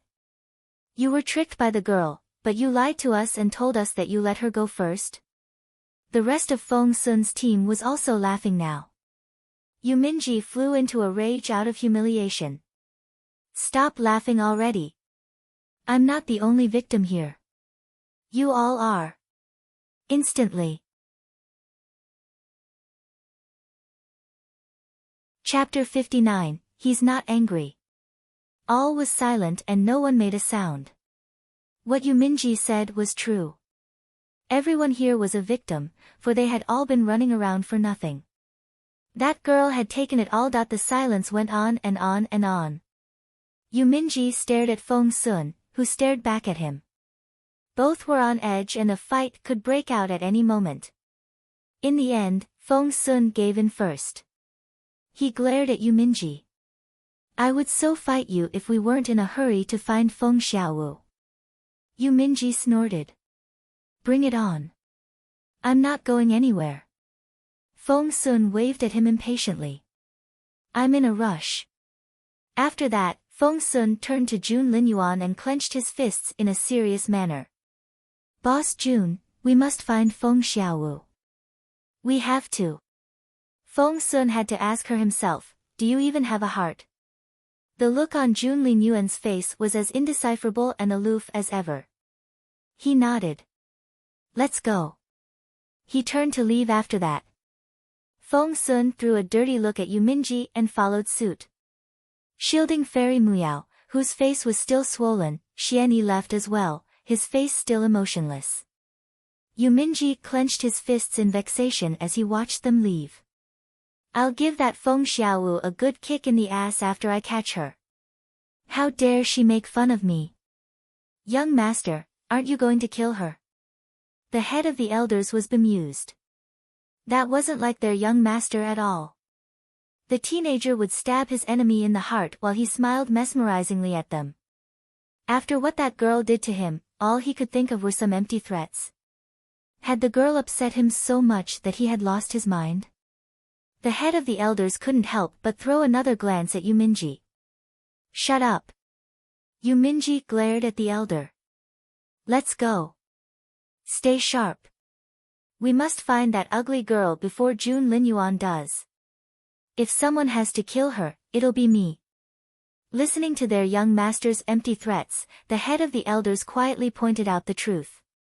"Young master, it sounds to me that you can't bring yourself to see young master Feng Sun kill that girl." "Shut up." Yu Minji glared at the elder in exasperation. He was very angry. Sure, the head of the elders obeyed immediately. As Yuminji searched along the river in agitation, he rubbed his chin and became unusually quiet. Since their young master was so rarely like this, the head of the elders, who was always ready for a little gossip, stuck out his head and asked boldly, "Young master, is there something on your mind? Would you like to share? Maybe we can help you with it." The 8th and 9th elders nodded in unison. It was just weird. Yuminji rubbed his chin, looking intrigued. Something wasn't right about Jun Linyuan, but I can't put my finger on it. What was it? The head of the elders said quietly, "The crown prince has always been that way, composed, expressionless, indecipherable, and never letting his face betray anything." What's not right about that? Young master, you're overthinking it. Expressionless, expressionless. Ah. I know what it is. Yuminji snapped his fingers and cried out in excitement. I know what wasn't right about Jun Linyuan. He wasn't angry. He wasn't angry at all. Chapter 60, The Young Master's Verdict. Yuminji grabbed the hands of the head of the elders, his eyes wide open. We were all set up by Feng Xiaowu. Feng Sun was furious, and I had such a tantrum, but Jun Linyuan didn't even frown. Wasn't that strange? The head of the elders gave his young master a knowing look and vented his sarcasm inwardly. So, the young master was aware of his tantrum. Hey, answer me. Yuminji was vexed when he saw the mind of the head of the elders wander off. The elder replied, yes. Yuminji was satisfied. He went back to rubbing his chin, and resumed talking. Let's analyze why Jun Linyuan wasn't angry. The first explanation is that he's so emotionless that nothing in this world can disturb him. But, that's not it. The 3 elders turned to look at their young master in unison, then exchanged awkward looks. Since when did their young master think with his head? Looking into the distance, Yuminji narrowed his eyes and shook his head earnestly. No, that's not it. If Jun Linyuan really was as indifferent and ascetic as Buddha, why would he travel thousands of miles to the northern border of the country for an immortal spiritual fruit? It must be very important to him. Yuminji darted a look at the elders as he spoke. The 3 elders nodded repeatedly at him. Yuminji was satisfied with that reaction. Still rubbing his chin, he analyzed. What was more, the ugly girl used such shameless tricks to steal the juice and even took Jun Linyuan's first kiss during the process. Given what a neat freak Jun Linyuan is, shouldn't he just smash that girl into a pulp on the spot? But he didn't do that. Plus, who is Jun Linyuan? The crown prince that has never been defeated. But, he wasn't angry. Don't tell me you don't find that strange. So, young master, what's your verdict? All 3 pairs of eyes were on Yuminji. Raising his chin, Yuminji snorted. My verdict is that Jun Linyuan likes that ugly girl. The head of the elders shuddered. Young master, please don't make fun of us. Have you forgotten who Jun Linyuan is? He's the exceptionally talented crown prince, whose power is limitless. Would he fall in love with that ugly girl? He's not blind. Glaring at the elder, Yuminji clenched his fists and tried to refute, but all words failed him. Just find her. Yuminji waved his hand impatiently. But young master, frozen forest is so vast. How are we supposed to do that? Just follow Jun Linyuan. Yuminji snapped. Isn't he supposed to be so brilliant? Follow him and you'll find her. At the same time. After kicking Yuminji away, Feng Wu sank to the bottom of the river immediately and let an undercurrent take her all the way downstream. Feng Wu knew perfectly well that Jun Linyuan and Yuminji would do everything in their power to search for her. Hence, she didn't dare dally, but kept moving downstream as she held onto a piece of driftwood. She went ashore where the river divided into 3. My immortal spiritual fruit. Looking at the transparent liquid in the white porcelain bottle, Feng Wu smiled. I can't refine anything here in the mountains. Once I'm back at home, I'll finish that 9 transformation spirit restoration pill and I can resume my cultivation. Her long-cherished wish would finally come true. Chapter 61, Jiuzhou. The faces of Jun Linyuan, Feng Sun, and Yu Minji flashed in her mind in turn, and Feng Wu felt especially sorry for lying to Feng Sun. Brother Feng Sun, I'm sorry. Feng Wu gripped the bottle and apologized in her head. I want to be able to cultivate again, above all else, I want to wake up my beautiful master. So, I had to take the juice of that immortal spiritual fruit. Feng Wu caressed the dragon and phoenix spiritual ring on her index finger. With a wave of her hand, she entered the ring in her spiritual form, leaving her physical body outside. Feng Wu had partitioned off a small corner in the ring for her personal belongings and left most of the space empty. A spacious white jade ice bed stood in the center of the space. On the bed lay a figure dressed all in white. Fair, slender, and otherworldly, he reminded one of a god descending from heaven. Feng Wu went up to the bed and knelt down, keeping her back ramrod straight. She stared at that stunning face unblinkingly. Master, Feng Wu murmured at her beautiful master, who lay there with his eyes closed. His skin was fairer than snow and smoother than jade. He was elegant and poised, and looked as saintly as a banished immortal. Regardless of how much hardship she had to endure in the outside world, Feng Wu never shed a tear. However, tears welled up in her eyes as soon as she saw her master. Before she knew it, her cheeks were wet with tears. Master, we're almost there. Tears rolled down Feng Wu's cheeks as she clenched her fists. I promise you I'll refine that 9 transformation spirit restoration pill when I get back. Will you wake up when I resume my cultivation and activate my true phoenix blood? As a matter of fact, the main reason Feng Wu took that immortal spiritual fruit wasn't for her own cultivation. It was just a means to an end, for it was only when she picked up her cultivation again that she would be able to find a chance to save her master. For that, she was prepared to go against the entire world, let alone Jun Linyuan and Feng Sun. She had to have that immortal spiritual fruit. Feng Wu would never forget her master's stunning, dreamlike debut for as long as she lived. She accidentally triggered the dragon and phoenix spiritual ring when she was 3. Magnolia petals drifted down, resembling pure, sacred snowflakes. Her beautiful master strolled out of that ring, carried by a gentle breeze. His robe was whiter than snow and the soft cloth seemed to flow with the wind. He stood there tall and upright, looking so solitary and otherworldly. The sky was an azure blue that day. The trees were a lush green, petals drifted down like falling snowflakes, and birds soared happily in the sky. However, the moment he walked out, all the light seemed to fall on just him, and everything else was cast into shadow and withered. He became the center of the world. He crouched down, the layers of his wide, white sleeves spreading out on the ground.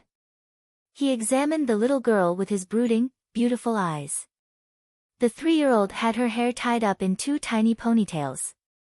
She had delicate baby features and fair, tender skin. Her cheeks were as plump and bouncy as steamed stuffed buns, as if they would dimple at the lightest touch. Jiuzhou had always been an aloof and graceful man. However, he couldn't help but stick out a bony index finger to poke a lovely, soft cheek. The little girl let out a soft cry at his touch and slumped onto the ground in slow motion. Instead of howling like other kids, the little girl rubbed her buttocks with her chubby little hands, but still kept her unblinking gaze on him, her eyes sparkling. How cute! The haughty Jiuzhou chuckled. His smile seemed to light up the entire world. Astonished by his beauty, little Feng Wu only came back to herself just then and was once more lost in a smile more splendid than the sun. Chapter 62, Beautiful Master. Jiuzhou poked the little girl's plump cheeks and asked casually, "Little bun, do you have a master yet?"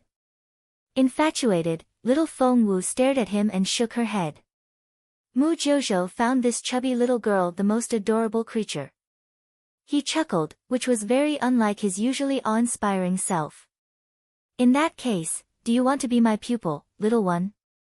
He had the cleanest smell in the world, so elegant that it felt like a crime to even think about defiling him.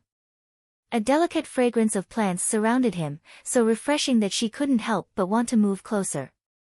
Little Feng Wu clenched her fists in excitement, but she managed to keep her composure and asked, "Are you very capable?" Jiuzhou rose to his feet and stood ramrod straight.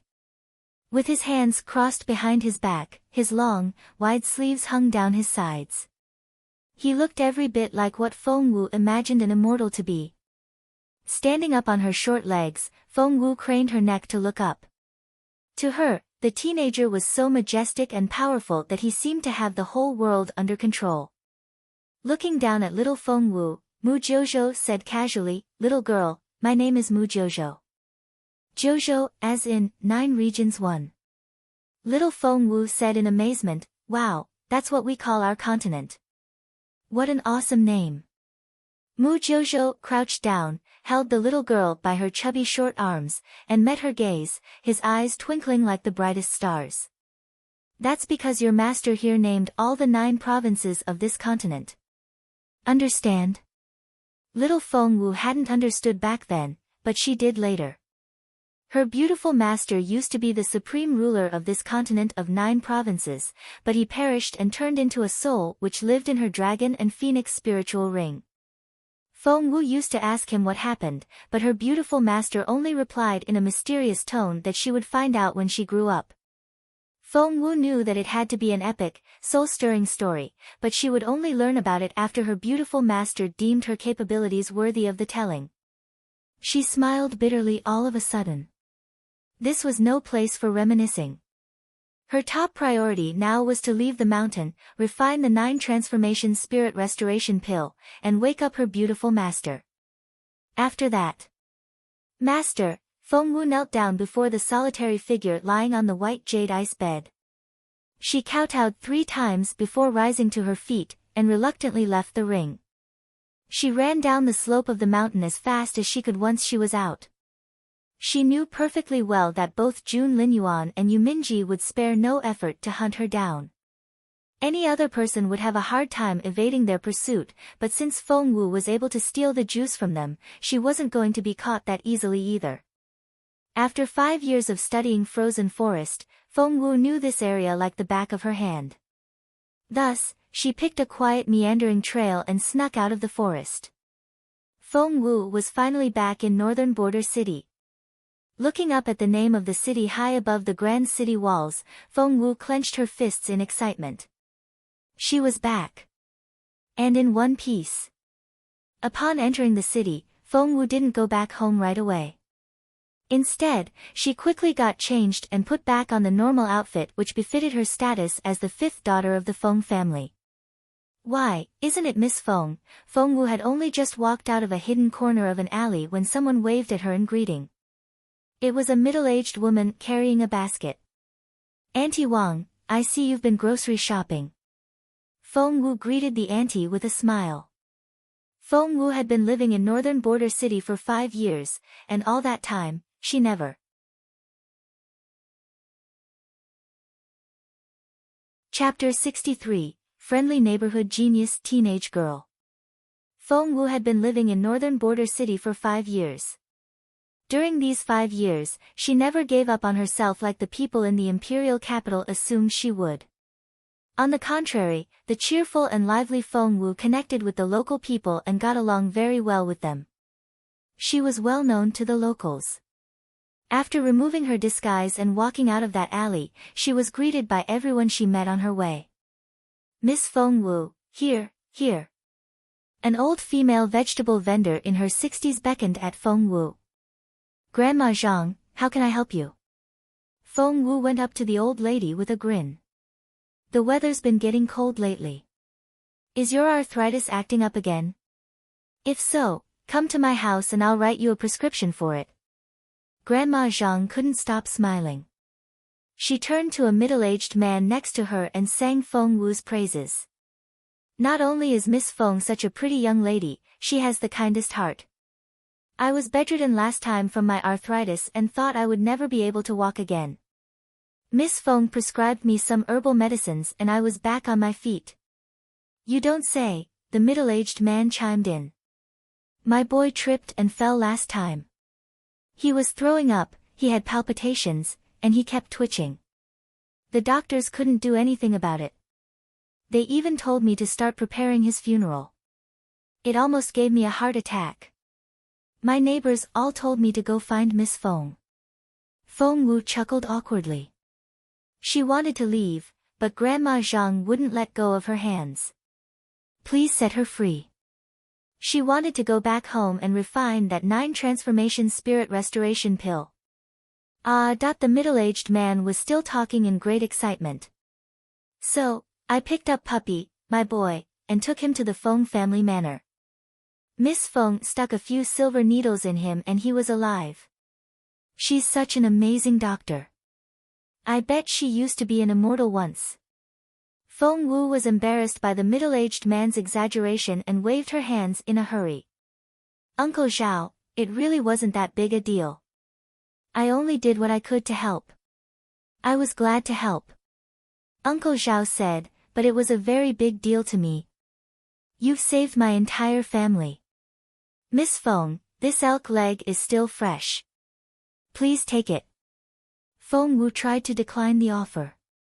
Uncle Xiao, I really shouldn't. Of course you should. Miss Feng, you're saying that because you don't have anything to carry it with, right? There, I have a clean wicker basket here. I'll put the leg in and you can carry it over your shoulders. Your brother will love it. Miss Feng, this is snow golden-eye beast breast meat. Make some jerky with it. It'll be perfect for young Master Feng to snack on. Miss Feng, here are some green orchid cabbages, they're just some seasonal greens. Please take some to make an extra dish for the young master's dinner. Feng Wu smacked her forehead.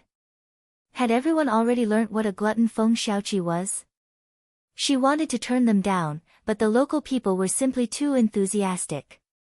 Led by Grandma Zhang and Uncle Xiao, they kept stuffing more food into that wicker basket. Before long, it was filled to the brim. Feng Wu was speechless. All right, thank you so much for all your kindness. Please go back to your business, I'm off, Feng Wu waved at them. Just then, one moment, please. Wait, a teenage girl hurried toward Feng Wu with a blue and white porcelain bowl in her hands. Lin Ling. Feng Wu recognized the girl, who was her age. Do you need help at your wonton stall? Lin Ling wasn't particularly pretty, but she had the brightest smile, which was very appealing. Chapter 64, Halt. Lin Ling shook her head immediately. No, my wonton stall is doing great. After you taught Wang Xiaohu and his men a lesson last time, they never showed up again for protection money. Miss Feng, here are some snowy wontons my grandma made especially for you, she ordered me to give them to you. As Lin Ling said that, she stuffed the entire food container in Feng Wu's hand. She then waved goodbye at Feng Wu and promptly ran away, as if fearing that Feng Wu would refuse the gift. Feng Wu smiled wryly. The neighbors were simply too kind to her. Seeing that more and more people were gathering around her, Feng Wu waved at them in a hurry and explained with a smile, Grandma Zhang, Uncle Xiao, everyone, I've just come back from visiting a patient in our neighboring town. I really need to head back home now. See you around. Feng Wu hadn't been seen in northern border city for the past few days, so she had to have an excuse for it. Hence, she came up with that explanation, and if necessary, the entire northern border city would attest to it on her behalf. With the wicker basket on her shoulders, Feng Wu marched on, turning back to wave at the neighbors every now and then. The neighbors started an animated discussion as they waved at Feng Wu. Was that Lin Ling the girl whom Wang Xiaohu almost took by force, because he wanted to make her his concubine? Yes, that was her. Grandpa and Grandma Lin tried to stop those men and were almost kicked to death by Wang Xiaohu. Thank God Miss Feng showed up in time and helped them out, otherwise we'd be visiting the graves of that family of 3 by now. Not only did Miss Feng save them, she taught them a skill so that they could make a living. You have to admit, there's something so special about the wontons the Lin family makes. We're so fortunate to have Miss Feng here in northern border city. She's saved countless lives since she got here. She's like a living Buddha among us. Feng Wu didn't hear any of that conversation, for she was hurrying back home. Qiuling had been so panic-stricken 3 days ago when the eagle had snatched Feng Wu. She couldn't even begin to imagine what a chaotic state her home had to be in by now. Moreover, as the eagle carried her away, she had spotted the visitors from the Feng clan from the imperial capital. They were led by Feng Yiren and Feng Lu, the oldest and the 6th children of the clan.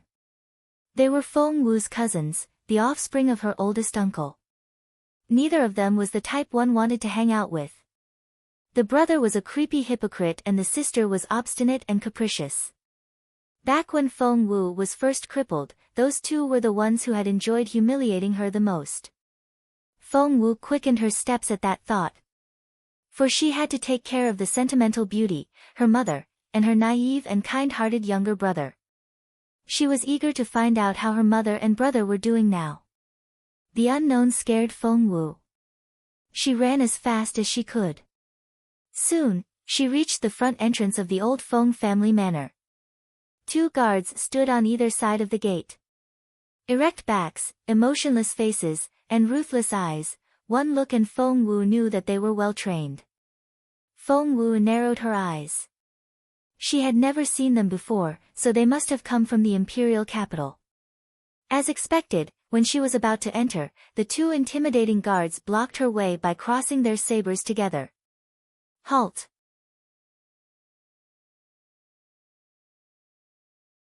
Chapter 65, You'll come to grief acting like this. Their voices were cold and detached, and to them, Feng Wu was without doubt a stranger. Feng Wu's face was colder. Her limpid bright eyes now had a chilly look in them. Before she could say anything, a taunting female voice came from within. Why, who do we have here? Who's making all that noise outside the Feng manor? The voice belonged to a teenage girl wearing a light pink dress. She came out of the front gate and scanned Feng Wu from head to toe in a picky way. On the alert, Feng Wu narrowed her eyes. This was Feng Lu, the 6th daughter of their generation in the Feng clan, who was known as Miss Feng the 6th. Back when Feng Wu was still the unmatched genius girl, Feng Lu was such a sweet talker and would follow Feng Wu around wherever she went. However, after Feng Wu was crippled, Feng Lu was the first to twist the knife in her back. Feng Lu stared at Feng Wu. 5 years had passed and the then influential genius girl was now a mere good-for-nothing in a plain dress with a wicker basket on her back. However, her face was still so beautiful that Feng Lu wanted to destroy it. At that thought, Feng Lu smirked. I see we've got a beggar here. How dare you act out here? Throw her out. Her contempt, taunts, and arrogance sounded so righteous. Feng Wu snorted inwardly. In this world where martial prowess was valued above all else, it was only natural that one's ability to fight was their most important quality. Luckily, she had already gotten hold of the juice of the immortal spiritual fruit. Given enough time, she would refine the 9 transformation spirit restoration pill, which would solve all her problems. Feng Wu didn't say anything to Feng Lu.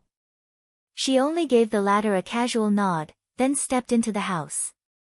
Feng Lu didn't expect to get such a calm reaction from Feng Wu after doing all she could to provoke the latter. Moreover, the look Feng Wu gave her made her feel like a frivolous quibbling child. It was so frustrating. Clenching her fists, Feng Lu cried out as Feng Wu walked away from her, "Stop there, Feng Wu." However, Feng Wu neither stopped nor reacted to her. Keeping her back ramrod straight, she kept walking at a steady yet brisk pace. Feng Lu waved her fists. "Feng Wu! How dare you ignore me?" She ran after Feng Wu, wanting to hit her, but was stopped by a big, strong hand. "Brother!" Feng Lu looked up at her brother, exasperated. "Let go of me, brother. That brat ignored me." Who does she think she is? Does she think she's still that famous genius? Bah! Feng Yiran, the eldest son of their generation in the Feng clan, was 18. Good-looking and tall, he had what it took to make girls squeal in excitement. However, he was sneering now. Brother! Feng Lu glared at Feng Yiran.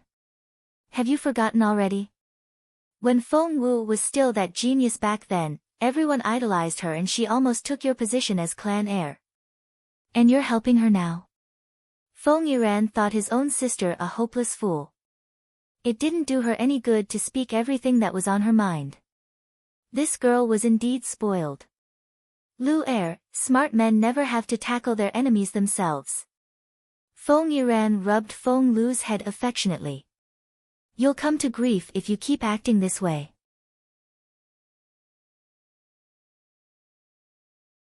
Chapter 66, Sob. Xiaowu. Xiaowu. However, Feng Lu, the spoiled girl, brushed off his advice. Of course you have to do it yourself. Where's the fun in watching the action on the side? Humph.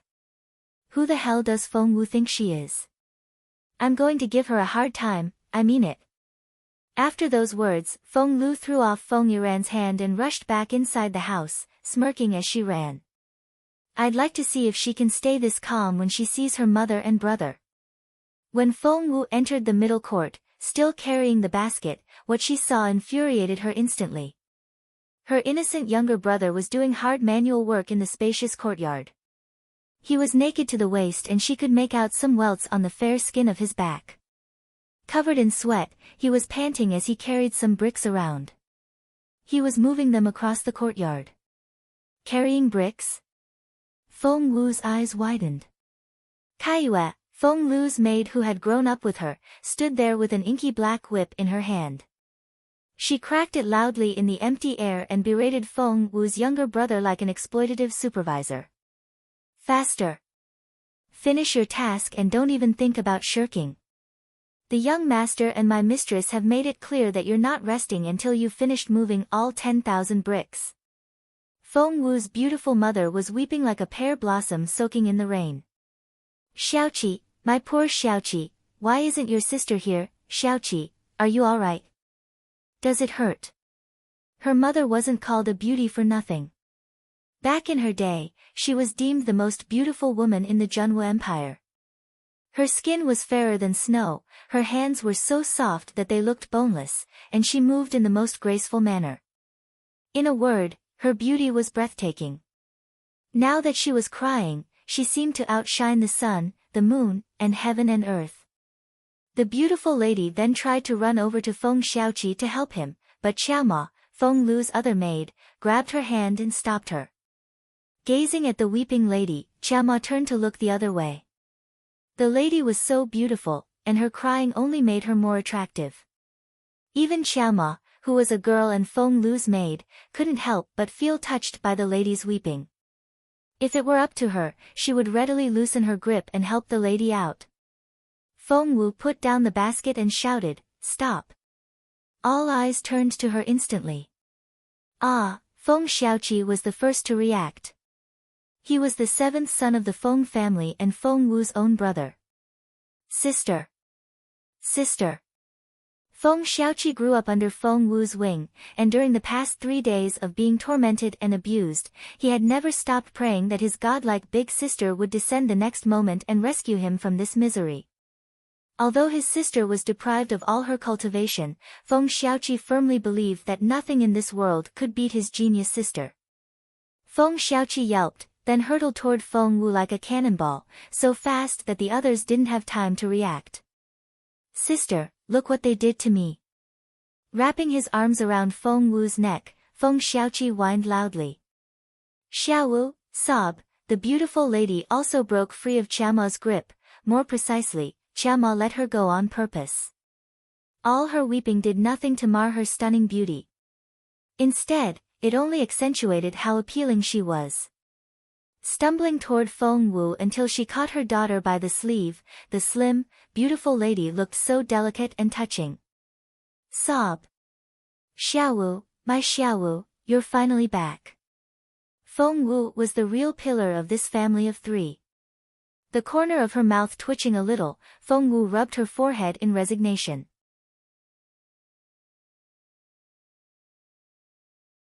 Chapter 67, Nice Try. Despite her unquestionable beauty, Feng Wu's mother was. Well, let's just say that she wasn't the sharpest tool in the box. She had lost most of her memory due to some unknown incident, and she only had the intelligence of a little girl. Hence, compared with the 12-year-old Feng Xiaoqi, their beautiful mother felt more like the youngest person in the family.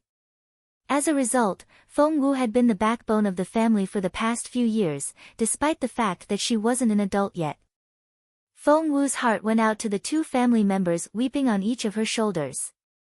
She rubbed Feng Xiaoqi's head, then gently wiped away the tears from her beautiful mother's cheeks. How beautiful her mother was! Her eyes were clear and innocent and her wispy eyelashes were dark and glossy. Whenever her mother cried, Feng Wu felt like crying with her. A few steps away, Xiaoyu's grip on the whip tightened. She thought about rebuking them, but decided otherwise when she remembered Feng Wu's famed toughness. Just then, Feng Lu stormed in after Feng Wu. A crooked smile emerged on her face when she caught sight of the crying trio. What do we have here? Why all the tears? Is someone getting thrown out now?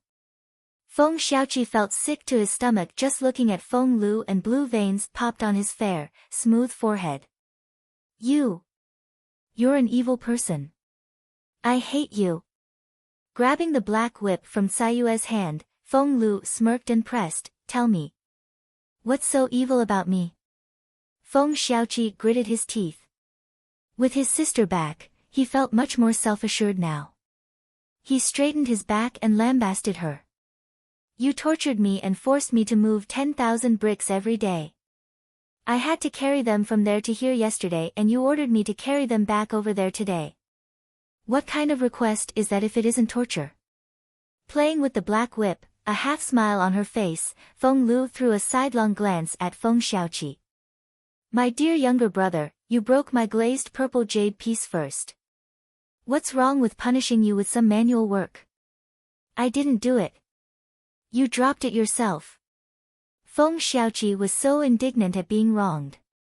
Ha was all the reply Feng Lu gave him. Flipping the whip in her hand, she smirked in an arrogant manner. You haven't finished your task today. Get on with it or I'll double it tomorrow. Sister, Feng Xiaoqi was obviously intimidated by Feng Lu. He then turned to Feng Wu, looking as pitiful as a puppy. Rubbing his head, Feng Wu shifted her gaze from Feng Lu to Feng Yiran. Feng Lu was impossible to reason with. Would Feng Yiran be equally shameless? Turning her limpid eyes on Feng Yiran, Feng Wu asked calmly, Brother, what do you have to say about this? Feng Yiran's face remained impassive and he looked as reserved and elegant as a son of a respectable family should. Keeping his left hand behind his back, he frowned and stared at Feng Wu reproachfully. Wu, we've accepted the fact that you're no longer fit for cultivation, but how could you let the same thing happen to Xiaoqi, our brother? On guard, Feng Wu narrowed her eyes. Feng Yiran went on accusing Feng Wu in that self-righteous tone. Xiaoqi wasn't the most talented young man out there, but he wasn't useless either. He already started on his cultivation in the imperial capital back then, but it's been 5 years, why is he still only a level 1 spiritual master? Wu, even if you're jealous of Xiaoqi, how could you bring yourself to cripple him as well? The lofty and fatherly-sounding accusation instantly trapped Feng Wu in an awkward position. Feng Yiran, nice try.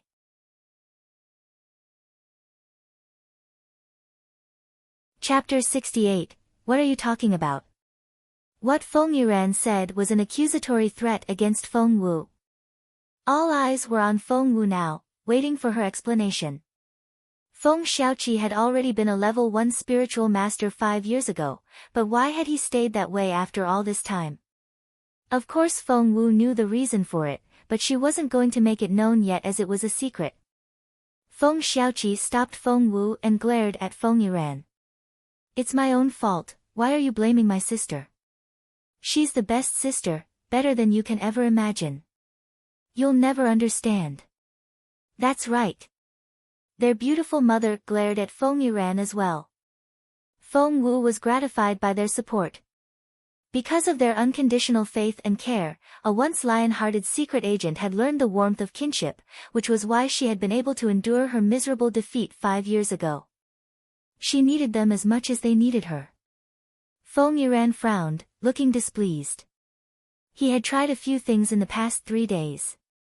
He wanted to drive a wedge between Feng Wu and the mother and son by throwing mud at Feng Wu, but those two were the most stubborn fools who shook their heads at all the temptations he had to offer.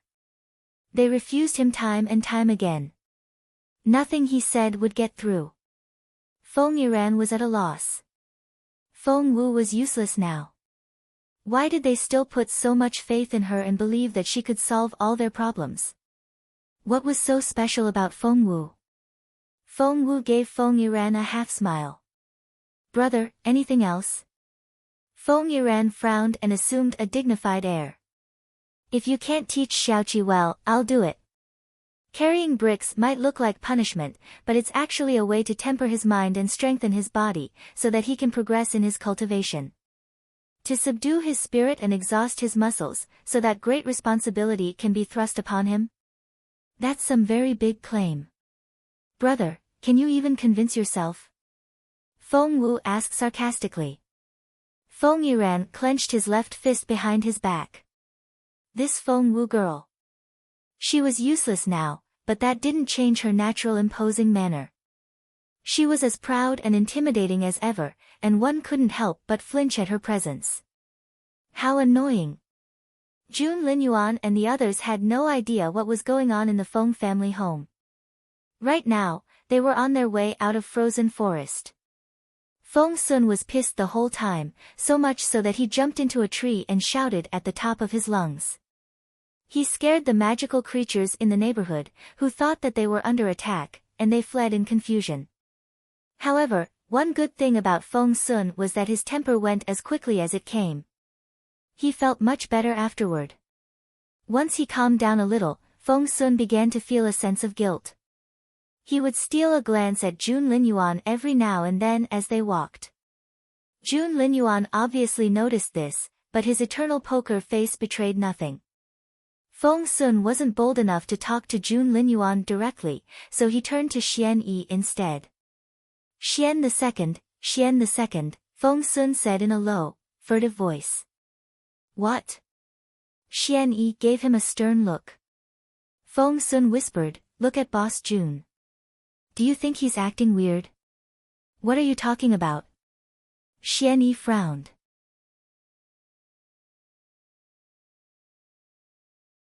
Chapter 69, Are we really visiting the Feng family?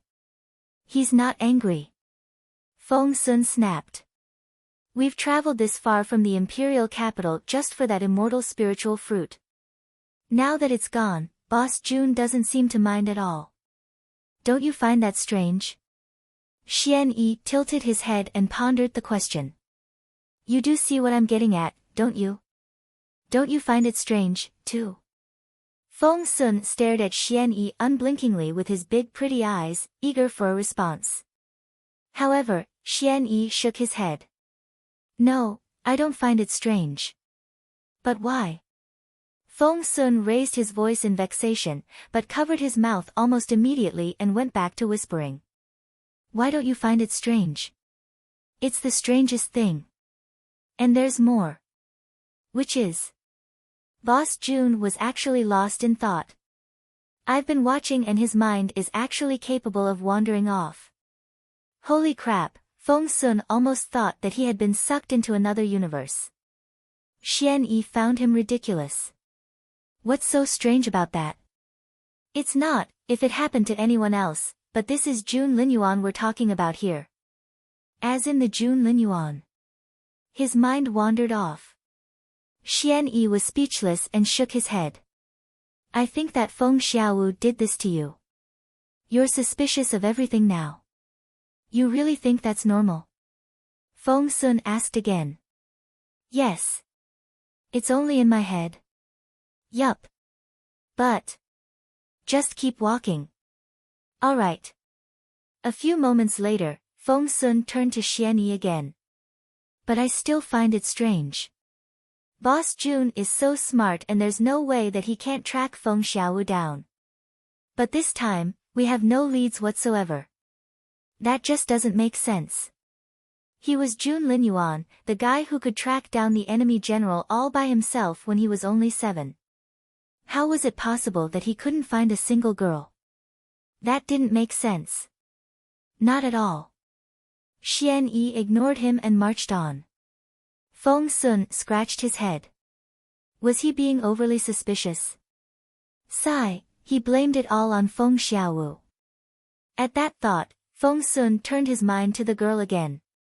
That brat. If she shows up again, Once he switched to his chatterbox mode, Feng Sun couldn't stop. Running up to Jun Linyuan, he asked cheerfully, Boss Jun, where are we going now? Jun Linyuan didn't reply, but Fairy Muyao on the other side said loudly, didn't we agree that we'd visit the Feng family after this? You all said you were going to see Feng Wu.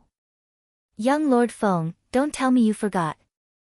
Fairy Muyao couldn't care less about the immortal spiritual fruit, nor did Feng Xiaowu pose any threat to her. However, she couldn't get over what Feng Sun had told her.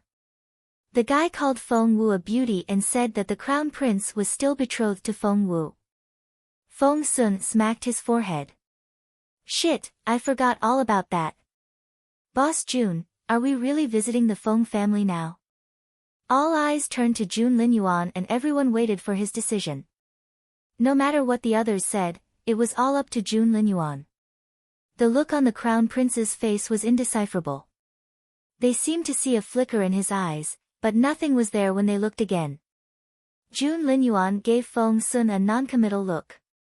Do whatever you want.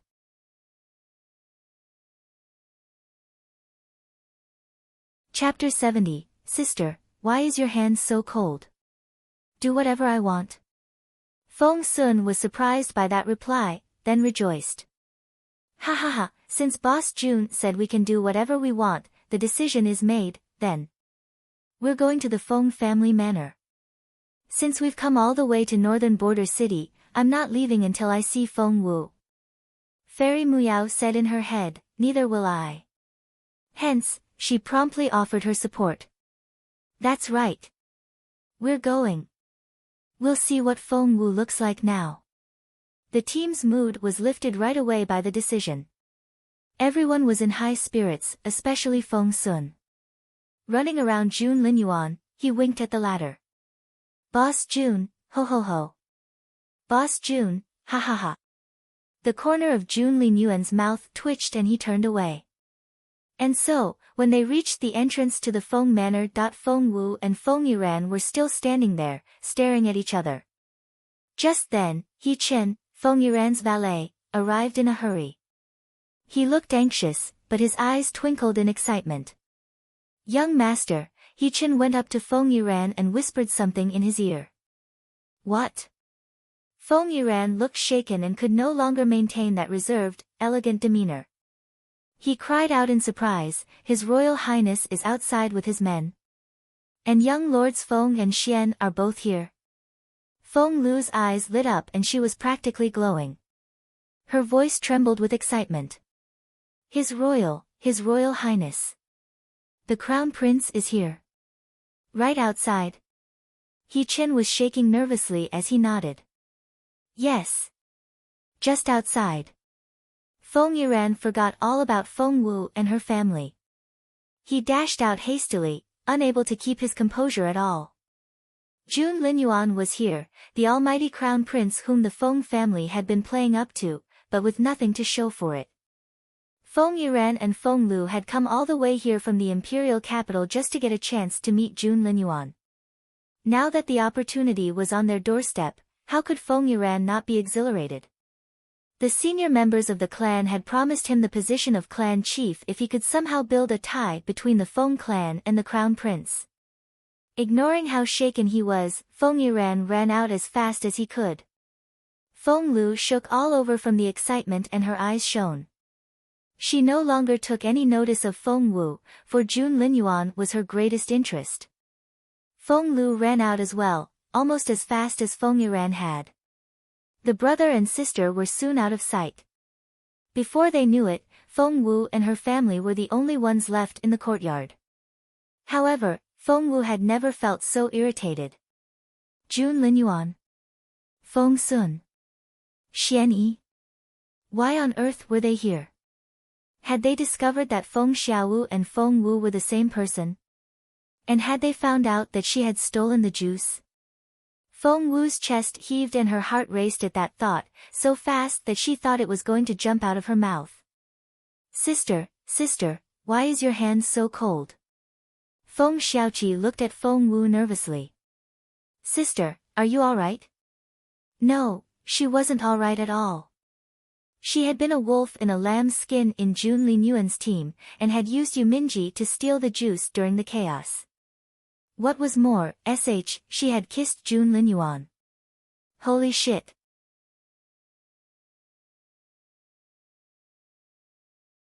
Chapter 71, Stunning. Sister, why are you blushing? Are you all right? Feng Xiaoqi asked anxiously. Feng Wu took a deep breath and was going to reply when Feng Xiaoqi said, Sister, is His Royal Highness the same crown prince that you used to be engaged to? Feng Wu was speechless. Blinking his clear, innocent big eyes, Feng Xiaoqi eyed Feng Wu suspiciously. So, are you nervous because of him? Sister, are you actually? No. Feng Wu cut him off immediately, clenching her fists to demonstrate how resolute she was. Feng Xiaoqi looked even more suspicious. On the other side, her beautiful mother was still holding onto Feng Wu's sleeve, all teary-eyed. She looked so delicate and vulnerable that it would pain anyone to see her that way. Mum, what's wrong? Feng Wu asked her weeping mother, very concerned. With her fair, smooth hands, the beautiful lady caressed Feng Wu's hair, face, and clothes in turn. Tears rolled down her cheeks and dampened her clothes. Feng Wu felt even more sorry for her. Mum, what's going on? It's all my fault. Choking with sobs, the beautiful lady took Feng Wu's hands. I've failed in my task as a mother. Look, your hair is so dirty and it smells. And your skin, it's filthy. And your clothes. You're the fifth daughter of the Feng family, you shouldn't be wearing such coarse material. It's a humiliation for someone of your status. Her beautiful mother went on, still sobbing. You're supposed to dress elegantly, eat nice food, enjoy the finest materials, and smile without showing your teeth like a true, graceful young lady should. But look at you, you're living as rough as a wild monkey. It just pains me to see you this way. Feng Wu rubbed her forehead. All her mother ever wanted was to make her into the typical young lady of an eminent family who barely ever left her bedchamber. In her mind, that was the only way of living suitable for Feng Wu. However, that was never going to happen. Come, let's prep you. You cannot walk around looking like that. Crown prince or not, her beautiful mother couldn't care less. Feng Wu was all she cared about. Well, maybe Feng Xiaoqi would pop into her head every now and then. Feng Wu was eager to wash off the evidence she had brought back from Frozen Forest as well. Otherwise, Jun Linyuan would definitely pick up something with his sharp eyes. Hence, for the very first time, Feng Wu nodded happily at her mother's request. Sure. The beautiful lady's biggest hobby was to dress Feng Wu up. Consequently, in the last 5 years, she had spent all her spare time making clothes for Feng Wu all by herself. One had to admit that when it came to getting someone polished up, the lady was an expert. Feng Wu didn't want the whole shebang, but she eventually succumbed to her mother's tears. Anyway, she had already come up with an idea to repulse Jun Linyuan. When Feng Wu cleaned herself up and came out in splendid attire, Feng Xiaoqi was the first to express his astonishment. OMG. You, Feng Xiaoqi covered his mouth in shock, his eyes popping out. Who are you? Are you really my sister? Really? Feng Wu usually never put any effort into what she wore, and so far all her mother's attempts to dress her up had failed. Hence, despite her stunning beauty, other people only saw her walking around barefaced and in the plainest clothes. However, now that Feng Wu was rigged out in her best, she looked stunning.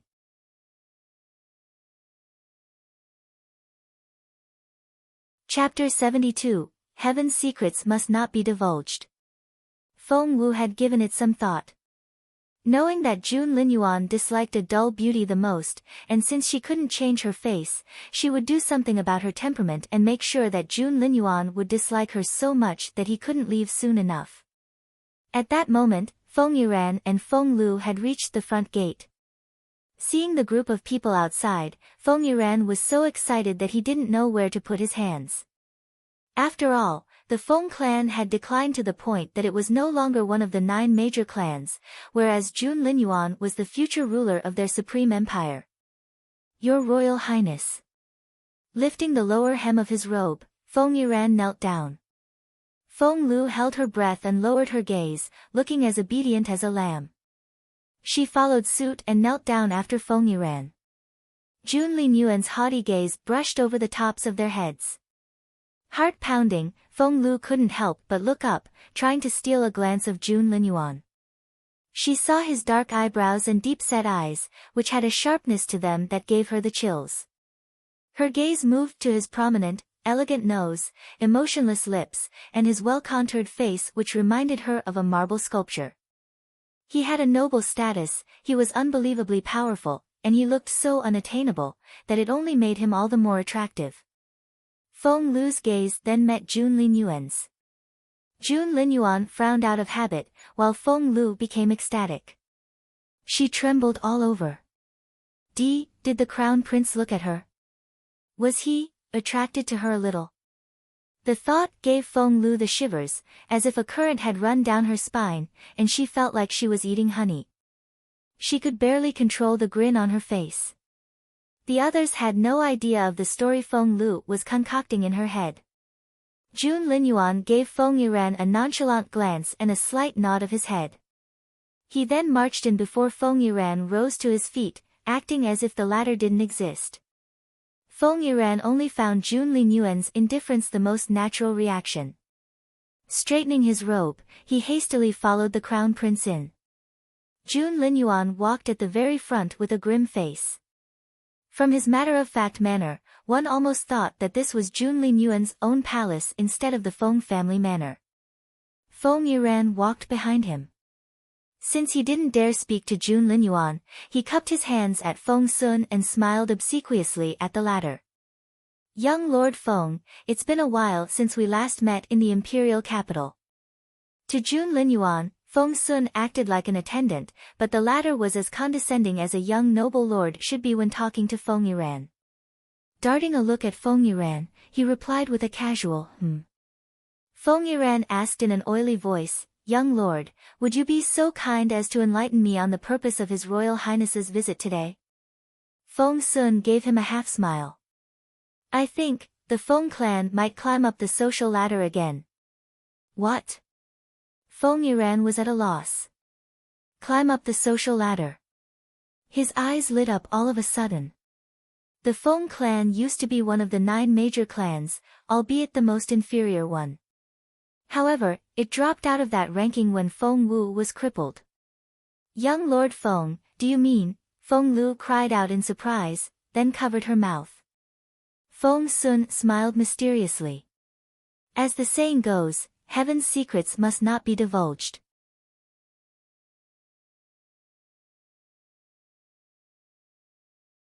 Chapter 73, Who's the Cursed One? There were grounds for Feng Sun's speculation. Since Jun Linyuan was still betrothed to Feng Wu, it was very likely that the Feng clan would benefit from the marriage, unless Feng Wu ruined the opportunity herself.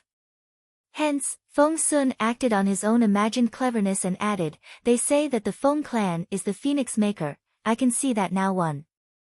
However, Feng Lu took it completely the wrong way. As an expert in self-delusion and filling in the gaps of a story herself, her heart raced when she heard Feng Sun's comment. The phoenix maker. A girl with the status of a phoenix that could elevate the whole clan. Feng Wu was definitely out of the question, so the most promising girl left in the clan was. Feng Lu felt the blood rush to her head at that thought. Gosh, the Crown Prince, had feelings for her. Feng Lu clenched her fists and trembled in excitement. No one knew about all the wild imaginings in Feng Lu's head. Feng Yiran watched as Jun Linyuan headed for the middle court, and his stomach lurched as he recalled that Feng Wu was right there.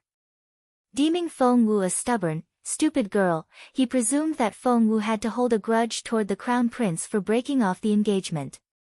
Fearing that the resentful girl would offend His Royal Highness, Feng Yiran ran up to Jun Linyuan's side in a hurry, bowed, and gestured in another direction.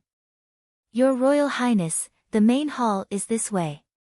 Feng Sun frowned. Feng Yiran, are you stopping us from going to the middle court? What are you playing at? Feng Yiran didn't dare keep anything from the Crown Prince and his entourage. He gestured with his hand and smiled awkwardly. To be honest with you, the middle court is right ahead, but a cursed person resides there, and I'm afraid that this person will offend my honorable guests, hence. A cursed one? Who's that? Feng Sun asked curiously. Well, as you might have heard, a disaster befell the Feng clan, and this bane of ours is the reason we're no longer among the 9 major clans. As a result, we banished that person here to the old manor on the northern border. Feng Sun blinked. Don't tell me that by cursed one you're referring to Feng Wu. Feng Yiran was embarrassed. Sigh. How unfortunate. My poor family. Fairy Muyao chuckled into her palm. She couldn't stop herself from grinning. She wouldn't admit defeat before coming to the Feng family manor, for she couldn't stand the thought of being outshone by a useless girl like Feng Wu. After hearing the contemptuous remarks of a member of the Feng clan, she was over the moon. Feng Sun, on the other hand, gave Feng Yiran a strange look, which made the hairs on Feng Yiran's back stand up. Feng Wu. I haven't seen her for 5 years, I wonder how she's doing now. I'd like to see her. Feng Wu smiled. Take us there. Feng Sun remained as haughty as a young noble lord should be toward Feng Yiran and couldn't be bothered to show any consideration. Feng Yiran turned to Jun Linyuan. The Crown Prince stood there with the same impassive look on his face and brooding eyes. No one knew what was going on in his mind. He neither opposed nor agreed with the suggestion. That non-committal manner only baffled Feng Yiran further. We'd like to see her, like, right now. Feng Sun threw a dirty look at Feng Yiran.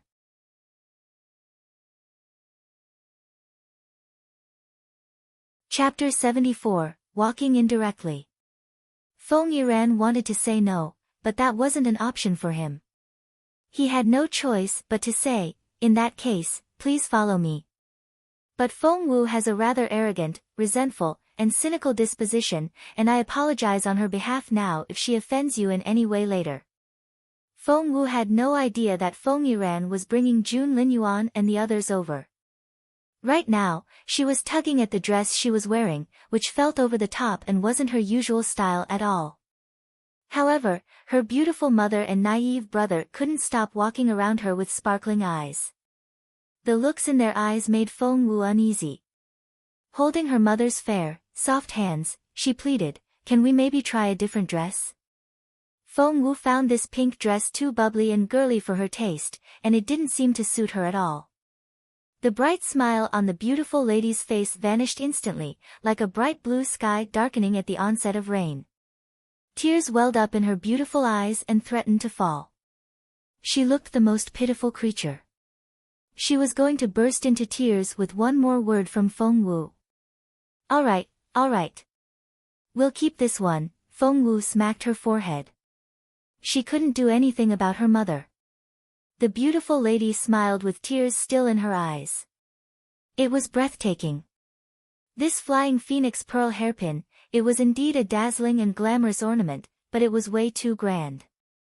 Right now, what Feng Wu wanted was to disappear into the background, not stand out in the crowd. The beautiful lady pursed her pink lips and gave Feng Wu an aggrieved look. Feng Wu said in a hurry, "Fine. We'll keep that on as well. But we have a deal. It's just for one day." "Yes." Her beautiful mother beamed at her. Feng Wu had decided to stay in this courtyard for the rest of the day. If everything went as planned, she should be able to avoid Jun Linyuan that way, and wouldn't have to put on any sort of act. That would be great. However, she just couldn't stop fidgeting. "Sister, are you that uncomfortable in nice clothes?" Feng Xiaoqi looked Feng Wu up and down. "Sister, if you walk out like this, I promise you that the crown prince will be swept off his feet." Feng Wu snapped, "Knock it off. Now, go have a look and tell me what's going on outside.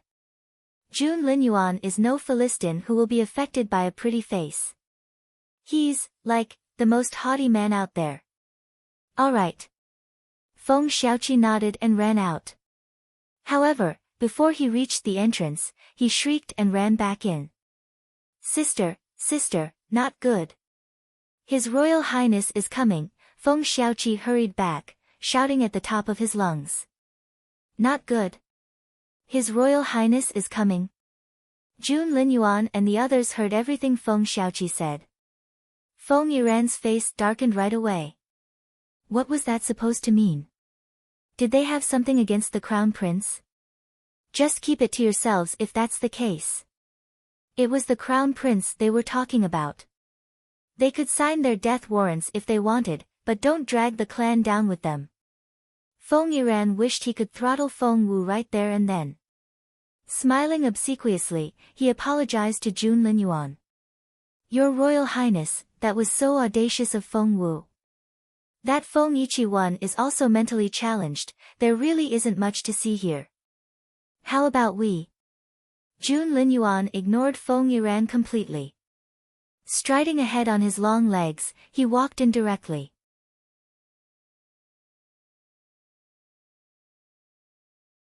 Chapter 75, OMG. By now, Feng Xiaoqi had reached Feng Wu. Sister. Bad news. His Royal Highness is here." Looking over his shoulder, Feng Xiaoqi spotted Jun Linyuan right away. The boy's face went ghastly pale and he was completely at a loss over what to say. Feng Wu looked up at the entrance. Jun Linyuan and the others looked in Feng Wu's direction at the same moment. Their eyes met. Rumbled as if a sudden clap of thunder had exploded in their heads, everyone froze on the spot. No one made a sound. Jun Linyuan stared at Feng Wu unblinkingly, with no idea how intense his gaze was. Feng Sun's mouth fell open and his eyes were open so wide that his eyeballs could fall out at any moment. Even Xian Yi, the teenage prig, looked spellbound. Fairy Muyao felt as if a thunderstorm had taken root in her head. Lightning streaked and there were claps of thunder along with a heavy downpour, extinguishing all her self-delusions. Feng Yiran and Feng Lu were also rendered speechless. For Feng Wu, looked amazing. How beautiful was she? She was as pretty as a picture, bright-eyed and comely, she looked radiant, and was lovely enough to overthrow states and cities, she could break men's hearts with a wink, she looked like a gift from God, and one would forget all vulgarities in her presence. It was safe to say that all the excessive praise in the world wouldn't be enough to describe a fraction of her beauty. She was beautiful beyond description. OMG! Feng Sun was the first to react. He rubbed his eyes and rubbed them again. Am I having an illusion? I always knew that she was going to be a beauty, but I never expected this. She's gorgeous. Feng Sun turned to Fairy Muyao right away. See that? See? I wasn't lying, was I, when I told you that Feng Wu was beautiful? Now that you've finally seen her with your own eyes, do you believe me now? Fairy Muyao felt like throttling Feng Sun there and then. She wasn't blind, all right? She could tell how beautiful Feng Wu was. As much as she hated losing, she couldn't call Feng Wu ugly when the girl looked this stunning. Fine, Feng Wu was a real beauty, but did Feng Sun have to remind her constantly? He was doing it on purpose, wasn't he? That was so annoying. Fairy Muyao glared at Feng Sun, her eyes spitting fire. On the other side, Feng Lu clenched her fists so hard that her nails dug into her palms. Feng Wu, what the hell are you doing? You dressed up like this as soon as you heard the crown prince was here. Even a blind man can see what you have in mind. When His Royal Highness's eyes finally landed on me, you're going to take him away. You wish. Feng Wu, on the other hand. She had never felt so frustrated. Junlin Yuan's eyes were so bright, and had a sharpness that seemed to be able to see through everything. Stared at by those sharp eyes, Feng Wu was on tenterhooks. Her heart raced and she became very twitchy. Calm down. I must calm down. The consequences would be unthinkable if he found out. Feng Wu curled her hands into fists under her sleeves at that thought. She had indulged her mother and let her dress her up like this so that these people wouldn't connect her to Feng Xiaowu. At a crucial moment like this, she couldn't afford any mistakes. With that in mind, Feng Wu took a deep breath and walked toward Jun Linyuan, keeping the lower hem of her dress off the ground. Her steps were as even as if she had measured them with a ruler, and she behaved as perfectly as a daughter of an eminent family. She stopped in front of Jun Linyuan, gave the courtesy sign of the highest respect, and knelt down. The daughter of the Feng family hereby wishes your Royal Highness happiness and peace. She followed the etiquette to the T without an extra step or word. She looked like a human-sized puppet that had no liveliness in her at all. The girl in high spirits they remembered was nowhere to be found. Jun Linyuan frowned a little. Feng Sun's mouth fell open.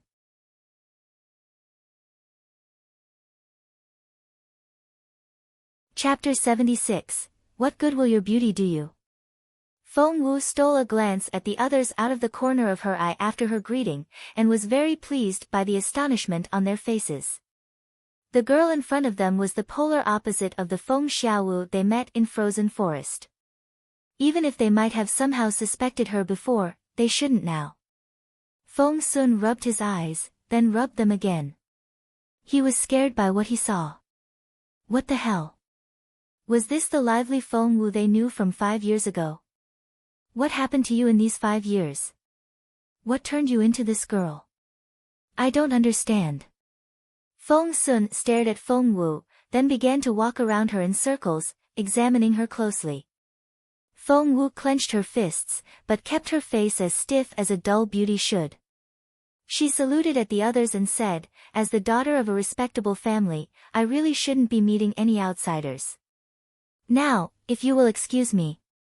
After that, Feng Wu bowed, her slim figure swaying a little in the wind, and was ready to take her leave. You're not going anywhere. Feng Sun grabbed Feng Wu by her sleeve. Feng Wu could feel an intense gaze on her right hand, which seemed to prick the skin. Jun Linyuan was observing her. Caught between Jun Linyuan's and Feng Sun's attention, Feng Wu took a deep breath. She had to put on a convincing act, otherwise she would be paying a very big price. Looking up, Feng Wu stared at Feng Sun with glistening eyes, her tone flat and emotionless. Young lord, it's improper for men and women to touch hands. If your grace insists on behaving like this, I will have no choice but to crack my head open on the iron column over there to defend my virtue. That successfully scared Feng Sun off and he let go of her hand immediately. However, he still stared at Feng Wu, it was just that he looked displeased now. Frowning, he murmured to himself, can 5 years change a person so much? He still remembered that unrestrained Feng Wu when they fought each other back then. She never hesitated to kick him in the groin. But now, she wouldn't stop all this formal address and she knelt down all the time. It was so upsetting. Feng Sun even began to suspect that a different soul was living in that body now. How could she have become such a boring girl? Feng Wu bowed at Feng Sun again. Feng Sun waved his hand in vexation. Keep still and don't bow again. You're not a maidservant, what's with all these humble moves? I'm so frustrated with you. As the saying went, the higher the expectation, the bigger the disappointment. In Feng Sun's memory, Fengwu had always been an aloof yet lively girl, who was as brilliant as the morning sun. Who was this prude in front of him now? Hence, Feng Sun flipped his sleeves and turned around grumpily. He seemed to be angry with himself as much as with her. Seeing Fengwu like this, Xianyi frowned as well, looking utterly disappointed. Fairy Muyao, who had been astonished by Fengwu's beauty, was elated to see how boring the girl turned out to be. Ha ha ha, Fengwu, what a waste of that stunning face of yours. That's such an off-putting personality. What good will your beauty do you? Feng Yiran and Feng Lu exchanged looks. This was strange. Fengwu had been all pushy and overbearing a moment ago. What was going on here?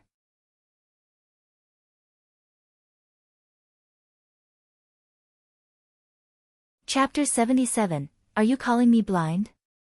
Feng Sun was so disappointed that all he could say to Jun Linyuan was, "That's it. We came here for nothing. It's so boring here." After having such high hopes of Fengwu, Feng Sun was so upset that he felt miserable. Let's go. There's no point staying here. Feng Sun waved his hand and turned to leave. Fengwu clenched her fists in excitement. Were they leaving? Great. Move faster. Feng Sun wasn't the only one who was finding it unbearable. She was so fed up with playing this dull girl that she was on the verge of throwing up herself. However, Feng Sun stopped after a few steps, for he realized that Jun Linyuan was still standing there. The look on Jun Linyuan's face was gloomy and somber. Narrowing his eyes, he gave off a dangerous air, and no one could tell what was on his mind. Boss Jun, are we not leaving?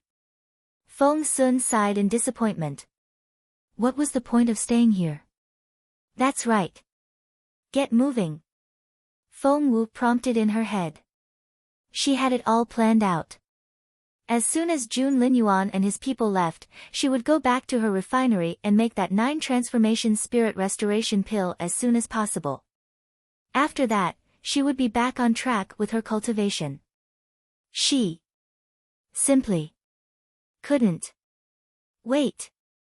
However, Jun Linyuan kept his intense, brooding gaze on Fengwu, like the most dangerous beast ruler of frozen forest staring at its prey. Fengwu could feel her skin burning. Her heart thumped at his intimidating gaze, so much so that she thought it was going to jump out of her mouth. Jun Linyuan took a step forward. Fengwu's stomach lurched.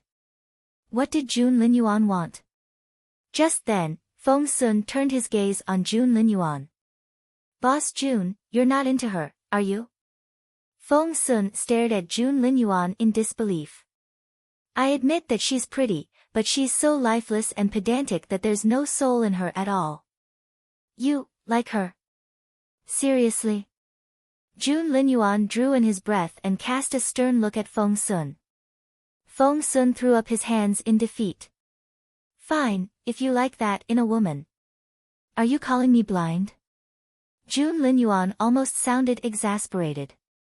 No one ever dared challenge Jun Linyuan's decision, so he seldom spoke more than 4 words at a time. Maybe it was something Feng Sun said, but he actually uttered 5 words this time.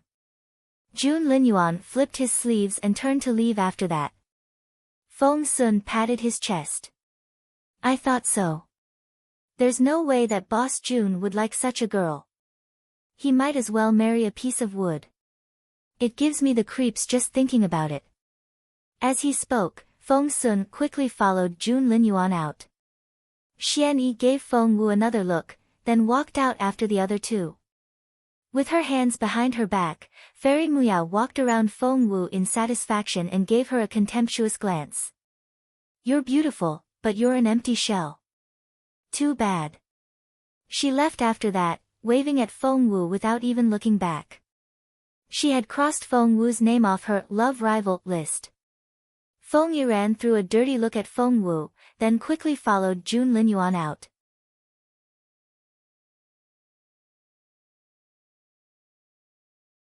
Chapter 78, Celebrate what? Do you see what you've done? You're an embarrassment to our clan. Feng Lu glared at Feng Wu and taunted her. Did you think you could attract the crown prince by dressing up like this and putting on this virtuous girl act? That's just preposterous. After another contemptuous glance, Feng Lu quickly ran out of the courtyard. Seeing that the bunch of people had left as quickly as they had arrived, Feng Wu was exhilarated.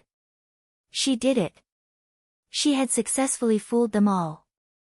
Which meant that no one had found out who Feng Xiaowu really was, nor did they know that she had taken the juice of that immortal spiritual fruit. This was such great news. Feng Wu made a fist in excitement. Finally, she could start working on that 9 transformation spirit restoration pill. Just when Feng Wu was about to go into the refinery, her beautiful mother grabbed her hand with that pitiful look on her face again. Feng Wu could turn her back on any sort of pleading, but when her mother looked at her in that way, saying, no, simply wasn't an option. What's wrong, Mom? Feng Wu asked in a lower and much softer voice. The beautiful lady rubbed her flat belly and whined. Hungry. Feng Wu was speechless. So hungry, her mother's eyes sparkled, which made her look even more delicate. Feng Wu could hardly bear to look at her mother's pleading eyes, or listen to her imploring. Was the 9 transformation spirit restoration pill important? Very. But compared with her beautiful mother. Feng Wu sighed. That pill could wait, but her mother's empty stomach couldn't. So. Feng Wu looked at her dear mother in resignation. She sometimes even felt that she had switched roles with her mother. Why did it feel like she was the one raising a daughter, not the other way round? Feng Wu didn't know whether to laugh or cry. Sister, are you cooking for us? Really? Feng Xiaoqi, who had been listening to their conversation, was over the moon. Sister, it's been a while since you cooked for us. Looking from Feng Xiaoqi to her beautiful mother, both of whom stared at her expectantly, Feng Wu didn't know what to say. Is my cooking that good? Yes. Feng Xiaoqi held up a fist in excitement. Sister, you have no idea. Your dishes are so delicious that I can practically swallow my tongue along with them. Yes. Even her beautiful mother, who usually looked so naive and innocent, looked excited now. Not only did she nod repeatedly, she wouldn't even let go of Feng Wu's hand. Feng Xiaoqi went on singing Feng Wu's praises. Plus, there's something so therapeutic about your dishes. They're just heartwarming. Yes. Yes. Looking at Feng Wu with her doe eyes, the beautiful lady nodded earnestly. Prior to her reincarnation, apart from being a secret agent, Feng Wu had also been a gourmet chef. She had spent 3 years mastering Chinese cuisine, as well as the basic cooking styles of 8 other major countries. Feng Wu said in resignation, all right. If you really want, I'll cook us something to celebrate. Celebrate what?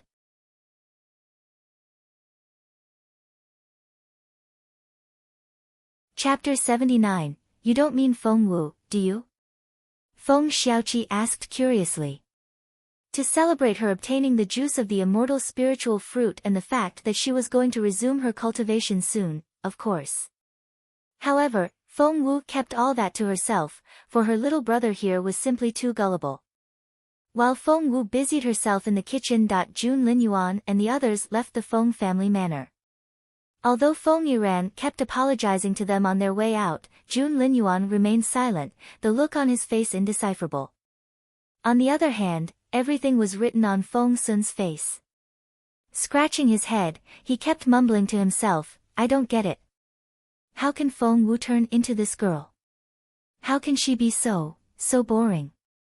Fairy Muyao darted a look at him. What's so strange about that? What? Fairy Muyao smirked. Young lord, do you realize what kind of life Feng Wu is living now? She's crippled and has been banished to this border town like a useless chess piece. Cultivation is not an option for her anymore, so her best way out is. All eyes were on Fairy Muyao and everyone frowned a little. Fairy Muyao said in satisfaction, her best way out now is to become a virtuous, elegant young lady, marry into a good family, and live out the rest of her not very long life like that. So, it's only natural that she's lost all her vitality and become this dull, pedantic girl. Feng Sun wanted to retort, but all words failed him. He could only stare at Fairy Muyao in a daze. Was that true? She's no longer one of us. She's a commoner, but we, Fairy Muyao gloated. We're cultivators. There's so much ahead of us and we'll have brilliant futures which Feng Wu can't even imagine. So, forget about Feng Wu. She's past history already. Fairy Muyao had removed Feng Wu from her list of rivals, deeming the latter unworthy. Feng Sun rubbed his head. Somehow, he felt something was off. They were standing in the middle of a street. A pair of teenage girls walked past them. They were talking as they walked. Sister Lin Ling, did you really give the wontons to Miss Wu? Did she accept them? That's great. Lin Ling arched an eyebrow and grinned. Of course. Miss Wu is so sincere, kind, lively, passionate, all the good words in this world together won't be enough to describe how great she is. Your family received the secret wonton recipe from Miss Wu, didn't you? Lin Ling was very candid and replied happily, that's right. Miss Wu took pity on our poverty back then, so she taught us how to make wontons so that we could make a living. She practically gave us a new leash on life. For that, I'll do anything for her. Miss Wu is so wonderful. But I heard that someone's arrived from the imperial capital, the eldest son and the sixth daughter of the Feng clan.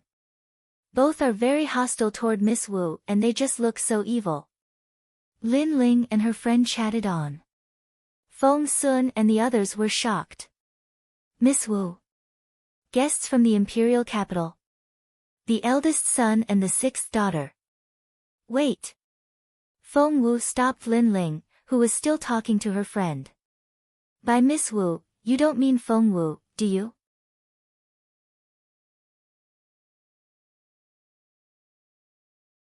Chapter 80, Miss Feng Wu is awesome. Feng Sun's eyes widened and he took Lin Ling by the arm. Startled, Lin Ling stared at Feng Sun. And you are? This was such a nice-looking teenager. His lips were pink, his teeth were so shiny, and he looked so refreshing. Lin Ling had never met such a handsome young man before and she was a little dazed. As smart as Feng Sun was, he realized that he wouldn't get his answer in the normal way, so he smirked and asked, you didn't mean Feng Wu, right? That useless fifth daughter of the Feng family? Lin Ling's face darkened at those words. Enraged, she threw off Feng Sun's hand and glared at him. What was that supposed to mean? Who did you call useless? Miss Wu is awesome. She's everything but useless. Lin Ling's friend was called Song Yusin, who was also a fan of Feng Wu. Right now, the gentle girl was also glowering at Feng Sun. Feng Sun was at a loss. He was the young lord of Northern Feng Mansion and someone sought after by so many young women in the imperial capital. Why was he getting attacked all of a sudden? Feng Sun snapped, what? Did I say something wrong? Feng Wu is wasted, isn't she? Plus, she's so dull and lifeless and boring. Hey! Lin Ling was genuinely pissed. Resting her hands on her waist, she scowled at Feng Sun. What's wrong with you? You look all decent and fancy, but you're so rude. What did Miss Wu ever do to you to deserve such awful words? Feng Sun gestured at himself. I said awful words about her. Yes, you. What did you say just then? Miss Wu is dull. Lifeless? Boring? That's just a load of bullshit. Miss Wu is lively and cheerful and passionate. She's nothing like what you say. Lin Ling was never shy with her words and she retorted angrily. To Lin Ling, Feng Wu was not only her family's savior, but also her most sacred and admired idol as well. She couldn't stand any comments against Feng Wu, even the slightest one. That's right, Song Yusin, who was a little younger than Lin Ling, rested her hands on her waist as well and chimed in. Like any other normal teenage boy, Feng Sun couldn't stand Lin Ling's sharp criticism. He smirked. Feng Wu isn't dull. Ha, I've seen it myself. There's first-hand information. The girl barely left her bedchamber now and obeyed every single rule written in the Book of Discipline. She might as well be living in a wooden box. Lin Ling smirked back at him. Sister Feng Wu is bright, warm, and ready to help anyone. That's first-hand information, too. That's right. Song Yusin confirmed loudly. Feng Sun snickered. Common girls like you can see her with your own eyes? You've got to be kidding me. It wasn't that Feng Sun looked down on them, but to him, Feng Wu was living such a confined life that he couldn't imagine her walking around on the streets. Teehee, Lin Ling chuckled, then threw a contemptuous look at Feng Sun. What a waste of that pretty face of yours. I never thought you could be so condescending. I know, we commoners are too unworthy of young masters like you, but Sister Feng Wu isn't like you. You're tuning into the Blissful Bookshelf YouTube channel. We're so grateful for your support and don't forget to subscribe to join us on this incredible journey through captivating stories. Your generosity through donations truly makes a world of difference, as it's the primary source of revenue that allows me to expand and enhance this channel for you. Thank you from the bottom of my heart for being a part of this adventure.